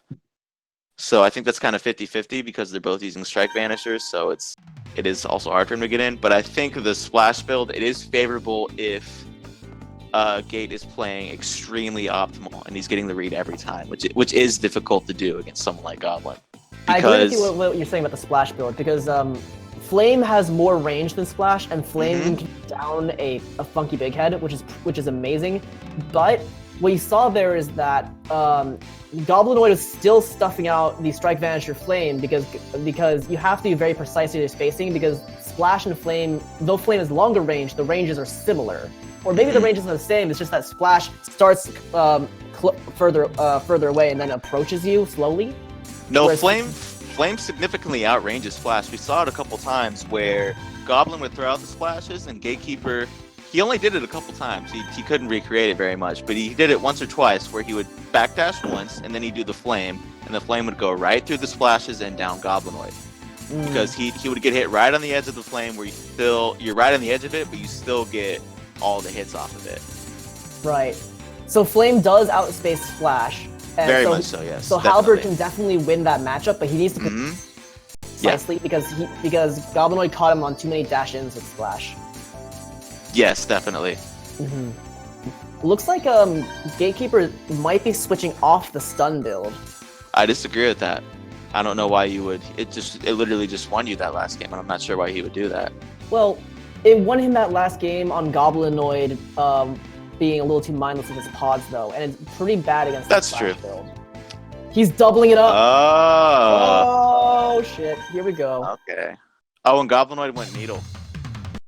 And double strike Vanisher on Man. Crevice Court. Isn't this your nightmare, Gatekeeper? We were talking about this just 20 minutes ago. Gatekeeper's scummy counterpicked him, and Goblinoid's scummy counterpicked back because Needle is fairly favorable against Flame. Wow, we got the Yeah, man. we got the double funky big heads. The only thing is Goblinoid cannot get too spammy with this Needle because see like that, if it gets that range. Wasn't see, yep. Goblinoid just saying like a week ago that he doesn't? He doesn't what? Wasn't Goblinoid saying a couple weeks ago that he doesn't use funky head that much anymore? Pretty much just using funky big head dropping one. That was obviously nonsense. Ooh. Yeah, that was the spacing that Gatekeeper needed. We were just talking about. Ooh. Okay. Okay, Goblinoid this is pretty getting even his right now. composure back. Yeah. That was looking rough for Goblin in the beginning there. He's balancing it back out a little bit here. This will really come down to whether or not Gatekeeper okay. can underneath Goblinoid without getting punished. Yes, that's very true. Or really just get even close enough. He doesn't have to necessarily...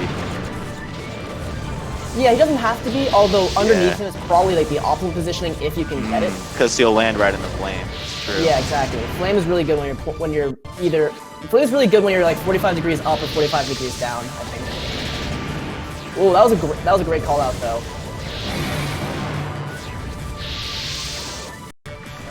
Oh god, so much flame. My heart is kind of like being happy because I love flame. I might need to make myself a flame build now. Yeah, I miss copy this me, gun. AD flame. I might. He's a better player than I am. I might do my usual thing and take somebody's build, slap a new pair of legs on it, and call it my own work. Gate did not win that trade. Here comes Splash. Here comes the Splash. Interrupting his spacing. Ooh, he caught him while he was trying to get the cockroaches out.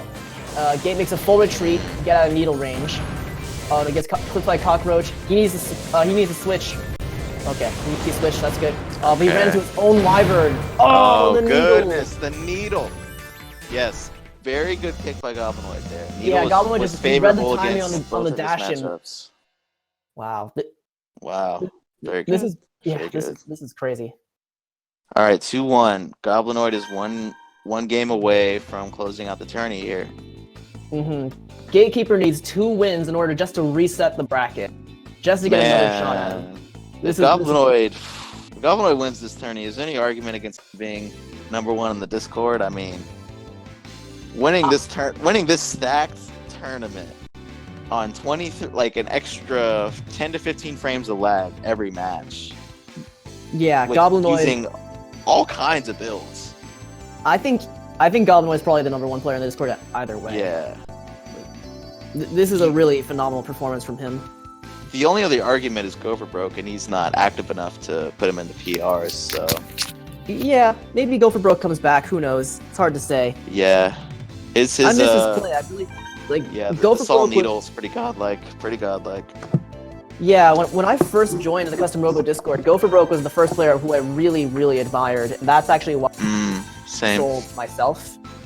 Like, just Gopher Broke's positioning with Soul was just so godlike. And he was like mythical when I got here. He like never posted, and he would just pop in and watch tourneys. And you're like, damn, that's the guy. Okay. Gopher Broke was one of the first people I actually even played friendlies. When I first joined the Discord, and like when I was a scrub, I played against Gopher Broke in friendlies. We played 17 games, and he won all of them. And he played only 2 builds the entire set and the entire 17 games. And the 2 builds were really weird. One of them was Buggy Meteor Storm. And the other build was actually his normal Soul Needle build, except he was using Glory. He was using Glory Needle Crescent Wave. Yeah, no, that guy has beaten me with a Peregrine Vertical. He's ridiculous. Yeah. Oh, I miss his Peregrine too. He was the only person who ever got good at Twin Fang. And Twin Fang is hype. There's 2 now. Goblinoid he's got some Twin Fangs. Are you real? I didn't know that. That's awesome. I want to see some Twin Fang hype. He tries everything. If Goblinoid tells you like, oh, this isn't good, don't use it, you gotta listen because he wants everything to work. Okay. Gatekeeper Game-winning switched match into right one of the B-Bears because we're in Robo's room. I So- agree with that. And Goblinoid, I actually didn't see his Gotta build, agree with but I that. think he's still in 2 Dower Heads. Well, he's sticking with the Splash, of course. But no, now I remember, his other Dower Head is on Rahu 1 now. Man, So that he FBH puts off is gonna needle be to tough Rahu one 1. to use. Which I think for this stage makes sense. Splash is also absolutely degenerate on this stage. Oh, but Oh, he got Hornet's that more Splash. degenerate. And Hornet outtrades Rahu 1. Rahu one gun, okay. Rahu 1 is so high damage, but the down is just not impressive. Agreed. This B-Bear is bleeding a lot, though. Yeah, okay. Yeah, okay. Ooh, that was a I was good about to catch say, from Goblin. Just if, keep spamming the splashes on the dash-ins. Oh, Flame's also really good on this stage too, if you can keep center stage. Because it just yes, if you've it got catches center so stage, fast. they can't zip away from it. They're The always thing in with range. Flame is a really good anti-approach gun, and if you're on a small stage like this, any kind of position is already basically. Oh, that was a good Rahu one gun. Oh wow. That was. Oh, that was a great splash. My goodness. Ooh, this is pretty even.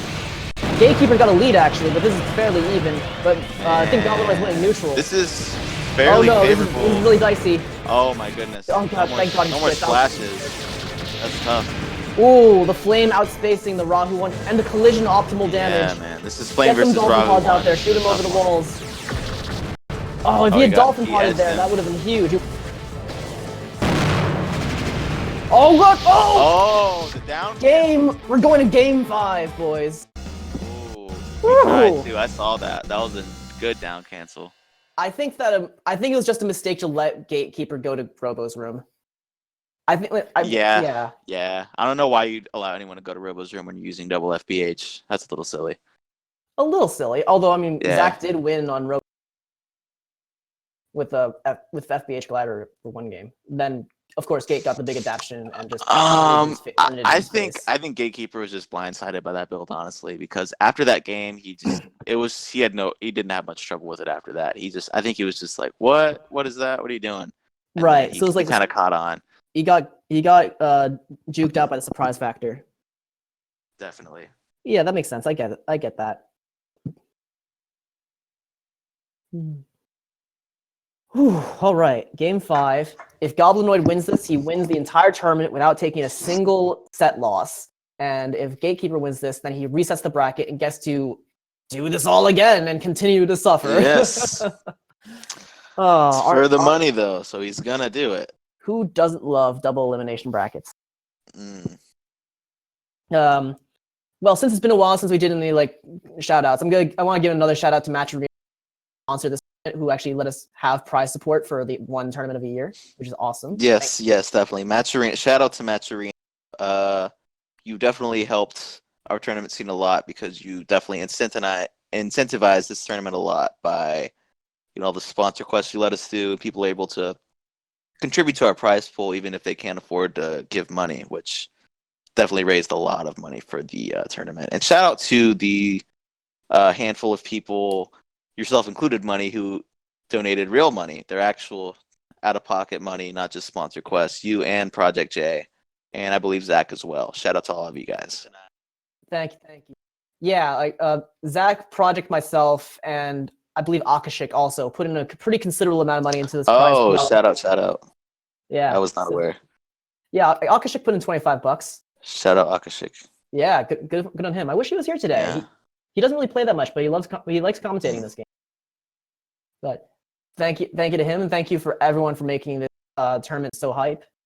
Yeah, thank you all so much. Mm-hmm.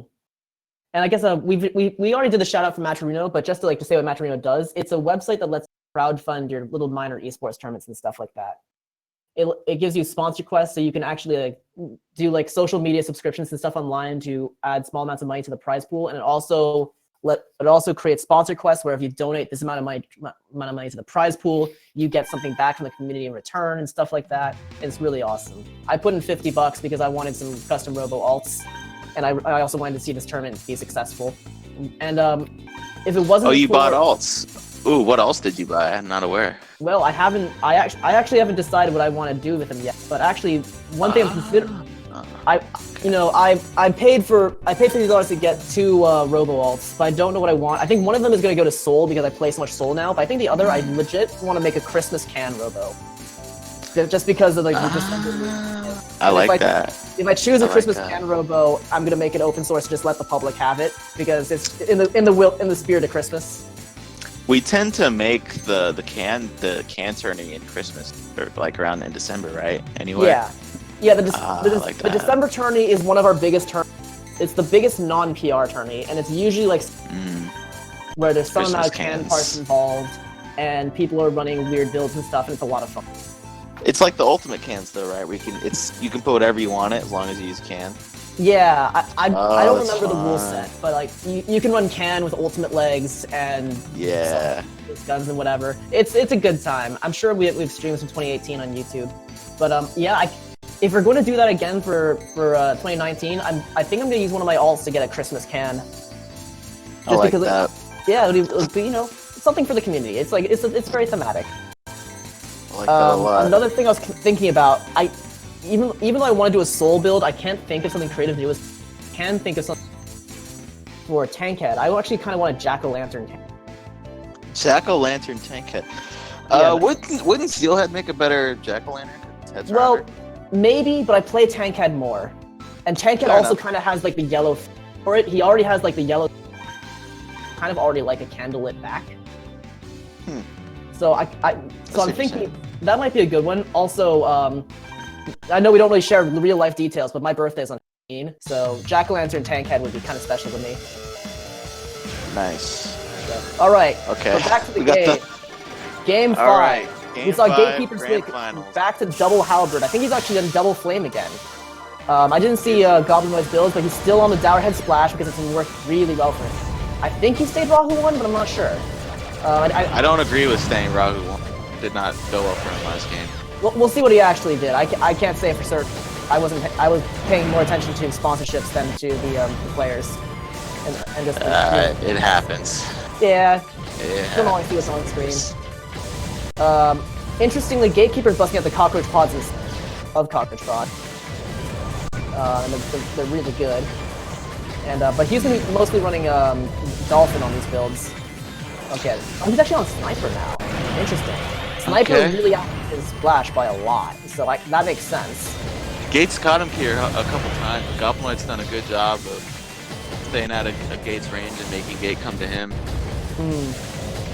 Although I guess the problem I see with Sniper build in this matchup is that Sniper's biggest weakness is it's really hard to catch people drifting side to side with it, and Funky Big Heads just drift side to side all day long. Although Gate is making good use of it. He's already got. Man, he's timing that sniper really well. It's not really even a favorable matchup for him. He nailed a couple of them because he timed them so well. Ooh, just the tiniest Oh, hit no. of the foot. Oh, and Goblin, I was wrong about Goblin. He's on it's his own the sniper. Sniper Sniper Strike mirror. Dash, Sniper Ditto. This is great. This is fun. So many air dashes Oh, for the the sniper wall, shots. the wall. Oh my god. Oh, and the Wyvern hit him. Oh, we have two very similar builds here actually. And Very. Gatekeeper looking like he would rather play the Flame match. Sniper Ditto. But I think I don't know if this is a good decision because I think he'd rather have Dourhead and maybe just try to out trade the Glaive. Yeah, Glaive's charge isn't very good for punishing, so he can't even read a poorly timed flame and try to charge punish for it. He has to nail the snipers, which also has really high down cancel. Is Goblin hard for him trying to to really time him out? Goblin is trying to time him out. I mean, he has he has Money on the line. He's one match away from winning the tourney. But I mean, there's less than a minute on the clock. It's a legitimate strategy. This ain't Zach, man. He'll pull Come a on, punch, Gate, you whether can he do don't it. care. Get in there. Oh god, oh no, he wyvered Oh, himself. Nick, Oh, it hurt just missed him. confusion. Get the my god, get that Dolphin pot out there, Jesus. Oh. Oh no, Nailed- the sniper he nailed out-traded it. the flame. Oh, it's there. All right, Goblin was running pretty away with strong this. Lead. Pretty strong lead from Goblin right now. Gatekeeper's looking really flustered. He's not playing well.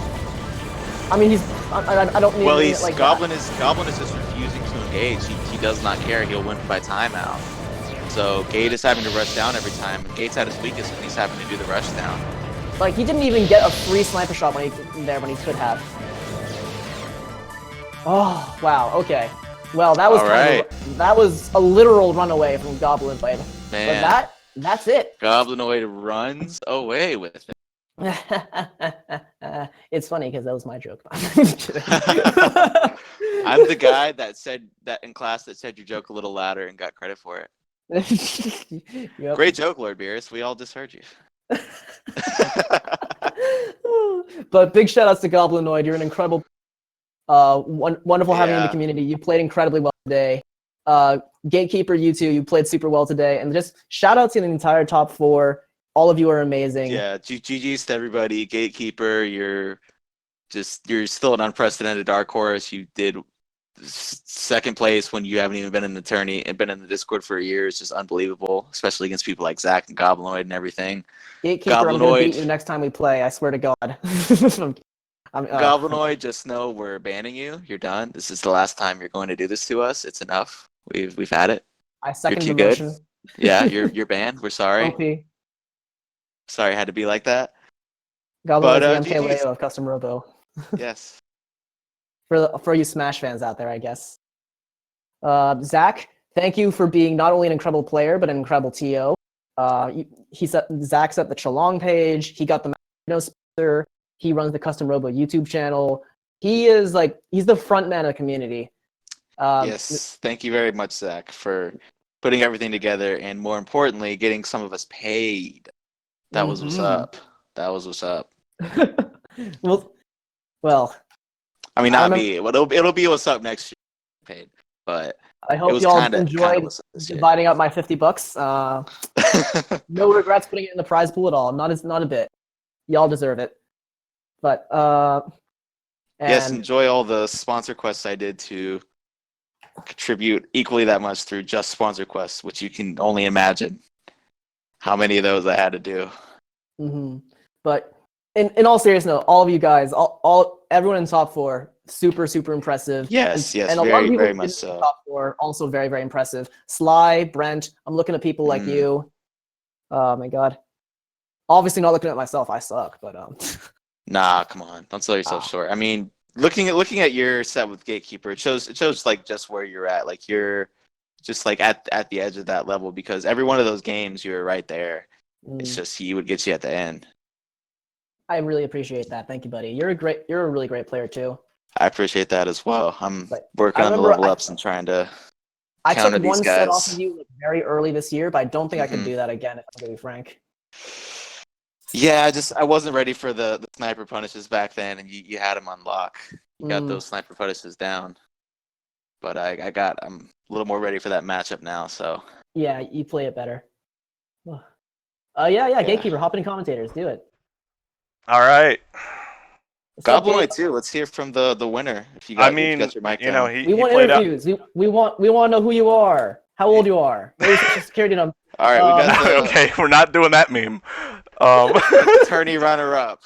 Gatekeeper here. What do you have to say, sir? I mean, Goblinoid played out of his mind. It was close.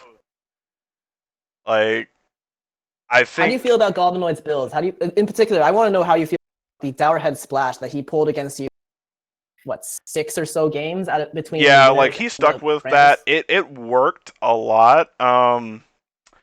Flame, if I was at the right range, would beat it, but the second I got in range and Splash started hitting me, it was Splash all day. Yeah. It looks like you were adapting to it at the end, but for a while you had a. Yeah, I mean, it's my first time seeing it, really. So, like, today was the first time I've really gotten to play against it. So, I'm sure with time I'll figure it out. But right now, it was something new, and I was starting to adapt to it. I feel like Flame is still a very good gun, but I'm not sure if it's the gun. I think Sniper did a better job. In fact, I think if I did Sniper SV earlier, Splash would have been easier to deal with. But, I feel mixed about that because Sniper is maybe a harder counter pick against Splash, but it's a weaker counter pick against Funky Big Head in general. Yeah, I would agree with that. I would say Needle would have been the better counter pick because it's going to Yeah, I mean that's cover a true. lot more of that vertical range, as well as not have to deal with that end lag as much. I just don't have a lot of experience with Needle, so like it didn't even cross my mind as an option. Understandable. That's We fair. all I have mean, our no matter our how good or bad a preferences. particular counter pick is, you have to play to what. That's true. That's true. Counter pick is not worthwhile if you can't if you don't feel comfortable using it to its fullest. Mm-hmm. But yeah, no, it was a pretty crazy set there. You How know, did you feel about part of the narrative of this, both this winner set and this grand final set, is that in the winner set, Goblinoid really put a lot of hurt on your Swordstorm build and forced you off of it. And then in the grand final set, the first game, he pulled out the Swordstorm build himself and won game 1. Oh, I mean, I don't care. Like the thing is, I picked a big body, and big bodies lose against Swordstorm. So I'm like, you know what? He got the hard read. It is what it is. Like that's literally how I feel about it. Oh, so you think that was a specific choice he made because he saw Yeah, you choose typically I've been MG? going big body MG and the Okay. SV. So like it made sense for him to go for a direct hard counter, and it just completely shut down my big boy. That's So interesting. We Yeah, yeah, didn't we Goblinoid didn't got consider that. yeah. We read it as a complete flex on his part, or maybe no. I just think it was smart play. Like I don't think he was trying to flex okay. on me. Like I Or legitimately. not so much flex. That was the wrong word. Maybe like prove his point for some of the comments he's made about rule set changes that need to be made about Okay. that gun. Yeah, well, I still disagree with that, especially like he was able to dodge it just fine. So Mm-hmm. he does. I think he lost his room to complain in that set. Mm-hmm. Um, and Yes, to your it credit on that point, you did counter it in the very next game when you switched off of MG. yeah. It's like I said, as long as you're not playing a big body, Swordstorm can't win. Like, Okay. Yeah, Swordstorm's really good against the big bodies like the Splash Mountains and the Hornet, the funky big heads and all that stuff. It's I mean, interesting you said big body. Would you feel the matchup would be equally less favorable if you chose, say, an Aerial Beauty or a Little Raider? no, Little Raiders are way too fast. They Okay, so literally, you as think long as they just keep to the ground, the Swordstorm will never hit them. okay, I can agree with that. Aerial Beauties, I don't play against enough, so I can't Mm-hmm. actually give like my insight on that. Mm-hmm. Yes, they're probably where the debate lies because they do spend a lot of time in the air, but they do also have a lot of the safest air movement, so that may not be an issue given how long Swordstorm takes to land after it's fired. I Yeah. personally have played against Goblinoid's Swordstorm build in friendlies when I was using Soul Flame, and I felt like that was, barring player skill, I thought that the matchup Soul Flame, Halberd, Swordstorm was pretty 50-50. Really? Barring player Okay, skill, I thought it was pretty 50-50. I don't know. gotcha. But I think you've heard from me. I think Goblinoid's here. Well, let's pull the champ in. Yeah, let's pull the champion, but before you go, Gatekeeper, final thoughts. Oh no, I'll be here. I'll just be quiet, man. But yeah. Oh I don't know. no, You want yeah, to of say hi to course, your of mom or course. something, or or anything you want to say to the community at large? You Shout out know. to any moms watching the stream. We hear from Nah, I mean mamas, mamas. it was a lot of fun coming out and playing. You know, I'm just out here having a good time doing it, and hope to see more people get involved. You know, this was the first time we had a real money tournament, and you know, with enough promoting, we'll have a bigger one next year. So just keep it up. All right. Yeah. Well, Well, thank you for your thank play you. today. Yeah, thank you so Congratulations on your much. silver medal. Yeah, great work in the tourney, and we appreciate everything you did as far as putting the tournament together and streaming and everything as well. Oh, of We course. appreciate that a lot. Yeah, you've been a great help as well as a great player. Yeah, definitely. All right, let's pull Goblinoid in here. Let's talk to the champ here. Hey guys. Hey, what's How's up, buddy? it going, man? Hey buddy, How's it how you going, doing? champ? Congratulations, man. Let's go, champ. Thanks. All the way from London, dude. All the way from London. Oh man, all this prize support money is going overseas. Okay. While we're still relatively close to the topic, tell us your thoughts about Swordstorm in both of your sets with Gatekeeper. That's pretty. Playing as it and against it. I figured I'd break it out in my first set. In my first couple of games, because I hate the gun and I knew he'd probably run a MG, and I could counter any stun with a splash build. I was thinking, so the options were basically I either run a counter to Swordstorm, I run Swordstorm itself. So and since last set I ran a counter to Swordstorm. You saw that. That was a Glaive Sniper Wyvern diving ground. That literally just designed to counter Swordstorm, because you could poke with Wyvern and Sniper will down them. Interesting. I was wondering why you chose Sniper to counter Swordstorm, given that Sniper typically does not down most robos in one hit, but you would poke with the Wyvern, and once you got the hit, the Wyvern would actually set you up to land the Sniper, which would guarantee you a gun down to negate the Swordstorms. That's very smart. Yeah, and also another really important note about that. Wyvern, while it's a very good bomb, most things can't combo after so far away. But Goblinoid, I think you're actually pretty exceptional at getting the sniper shots post Wyvern hit, despite the fact that it blows your opponent so far back.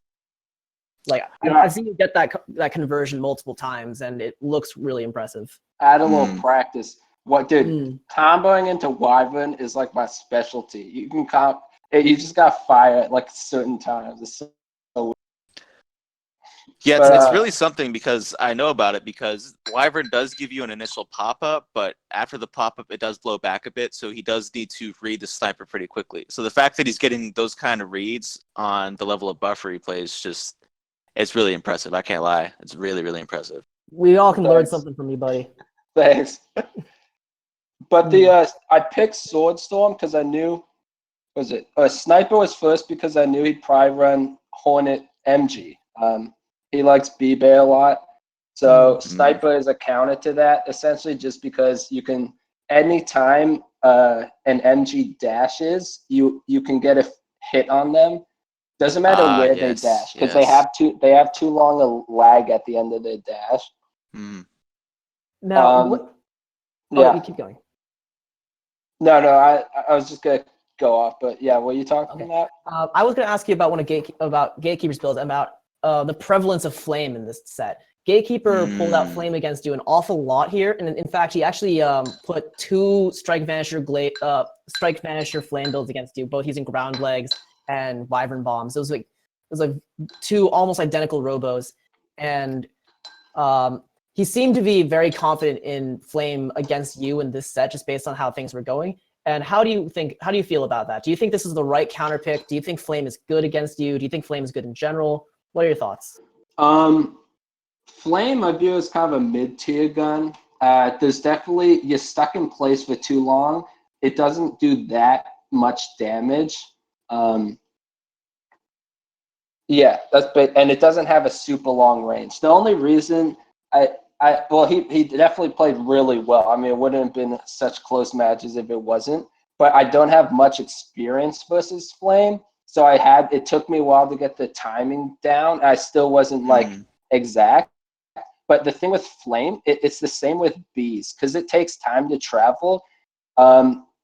Like you'll see this with Aerial Beauties or Funky Big Heads. When you're in the air, you can just bomb and pod, and then your bomb is almost guaranteed to hit because they're stuck in place for a while.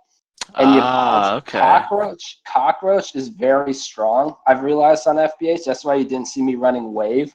Another reason is because to counteract stun, I needed Cockroach. I definitely agree with you that Cockroach on Funky Big Head is great. Definitely. Yeah. They're very good from the sky when you could drop them on people like spiders, except the helmet even more. It was probably the majority of my damage in the last match. You saw me dropping a lot of cockroaches, like off cooldown. Definitely. Which also let run away like a loser, but I had to. One thing I wanted to ask you about, one of the games that Gatekeeper won was Game 4, where you let him go to Robo's room, and he wound up pulling out the B-Bear against you while you were double Dower Head. Why did you let him go to Robo's room? I didn't. Okay, so question. Robo's room, I figured Splat. Dower Head is good on Robo's room because in small stages, your verticality lets you dodge a lot more than you normally would. Okay. I figured Splash would be really good. It's just the problem I ran into was I haven't played a lot with Rahu 1 lately, and I was definitely overcommitting with it. So I ended up losing that one. But another thing with Robos is normally I'm running Wave, which is a good job. Which like Cockroach when you're in the air is good for poking, but it doesn't do that good a job of stopping approaches unless you're actively moving away from them. Like I was able to do in Diamond. In Robo's room, I don't have much room to move, so an MG dash will take him super close, and I just really had to avoid the point blank Hornet, which he got, I think, at least once. So that leads up to my next question. I was just gonna ask how you felt about how your use of the Rahu 1 build went and the feelings you had, because I noticed you switched it off the Wave Pod to the Cockroach, which you normally use the Wave Pod in that build. And I was just curious how you felt about the trade-off there and how that went in these matches. Wave Pod on Robo's room, since it has an inherent travel time, isn't that good. It's a lot better when you can toss it from like a little farther than Robo's room normally allows, as long as you're not on the farthest sides. So I figured Cockroach would allow a lot of poke damage that I wouldn't be getting with Wave. Okay, that's interesting. Well,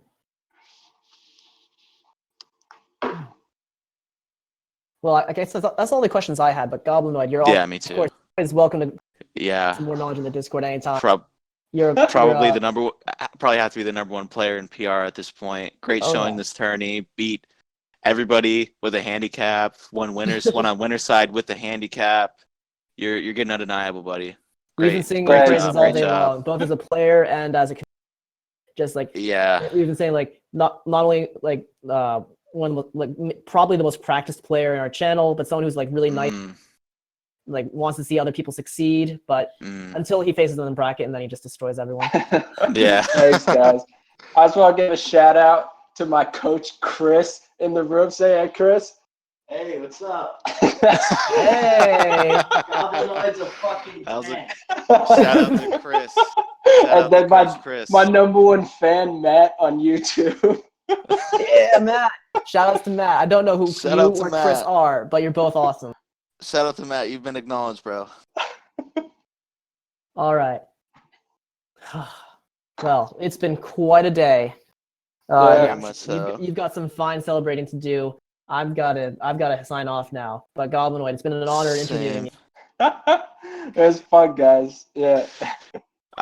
Same here. It's been an honor interviewing you. It's been an honor watching your matches. It's an honor training with you. I guess I do have one more question for you, Goblin. What do you do with money? I was just gonna use whatever amount it takes to give. I have to talk to the other winners, but essentially my plan is use whatever amount it takes to buy Synaptic Drive for myself, and then just put it into a pool to buy Synaptic Drive for other people. I know I definitely want to make sure Project has enough. He got 4th, which is still like some money, but I know he donated to the tournament and stuff. So yeah, I have to talk to the other winners, but like essentially, buy Synaptic Drive, then buy it for other people. Well, that's a very kind thing for you to do. We all appreciate that. Yes, actually, for people who don't know, Gatekeeper held a little vote on that and how we'd feel about doing what Goblin just said if hypothetically any of us had won a tournament, and a lot of us had voted against that. So, for Goblinoid to still be doing that, very honorable. cool, very cool stand-up move on his part. Very good of you to do that, man.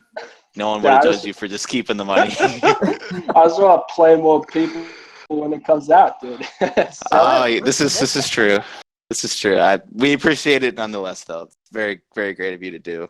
Let's hope something leaks down to us, fifth placers. Fifth placers, speak for yourself. I didn't make that. But yeah, all right. Thank you so much, Goblinoid. Pierce, it's been great commentating with you. Much love to the entire Discord. I love this game. I love this community. Let's make it better next year. It's been great this year. But let's make it even better. Couldn't have said it better myself. Thank you, everybody. Thank you, Maturino. Thank you to the Custom Robot Discord. Thank you, Zach. Thank you, Goblin. Thank you, Gatekeeper. Thank you, Project, for a great top 4. Thank you, Zach, again for organizing everything. Just thank you, everyone that helped put this all together, make this happen. All love and rainbows. All love and rainbows. All right. All right. Signing out, everybody. It's been great.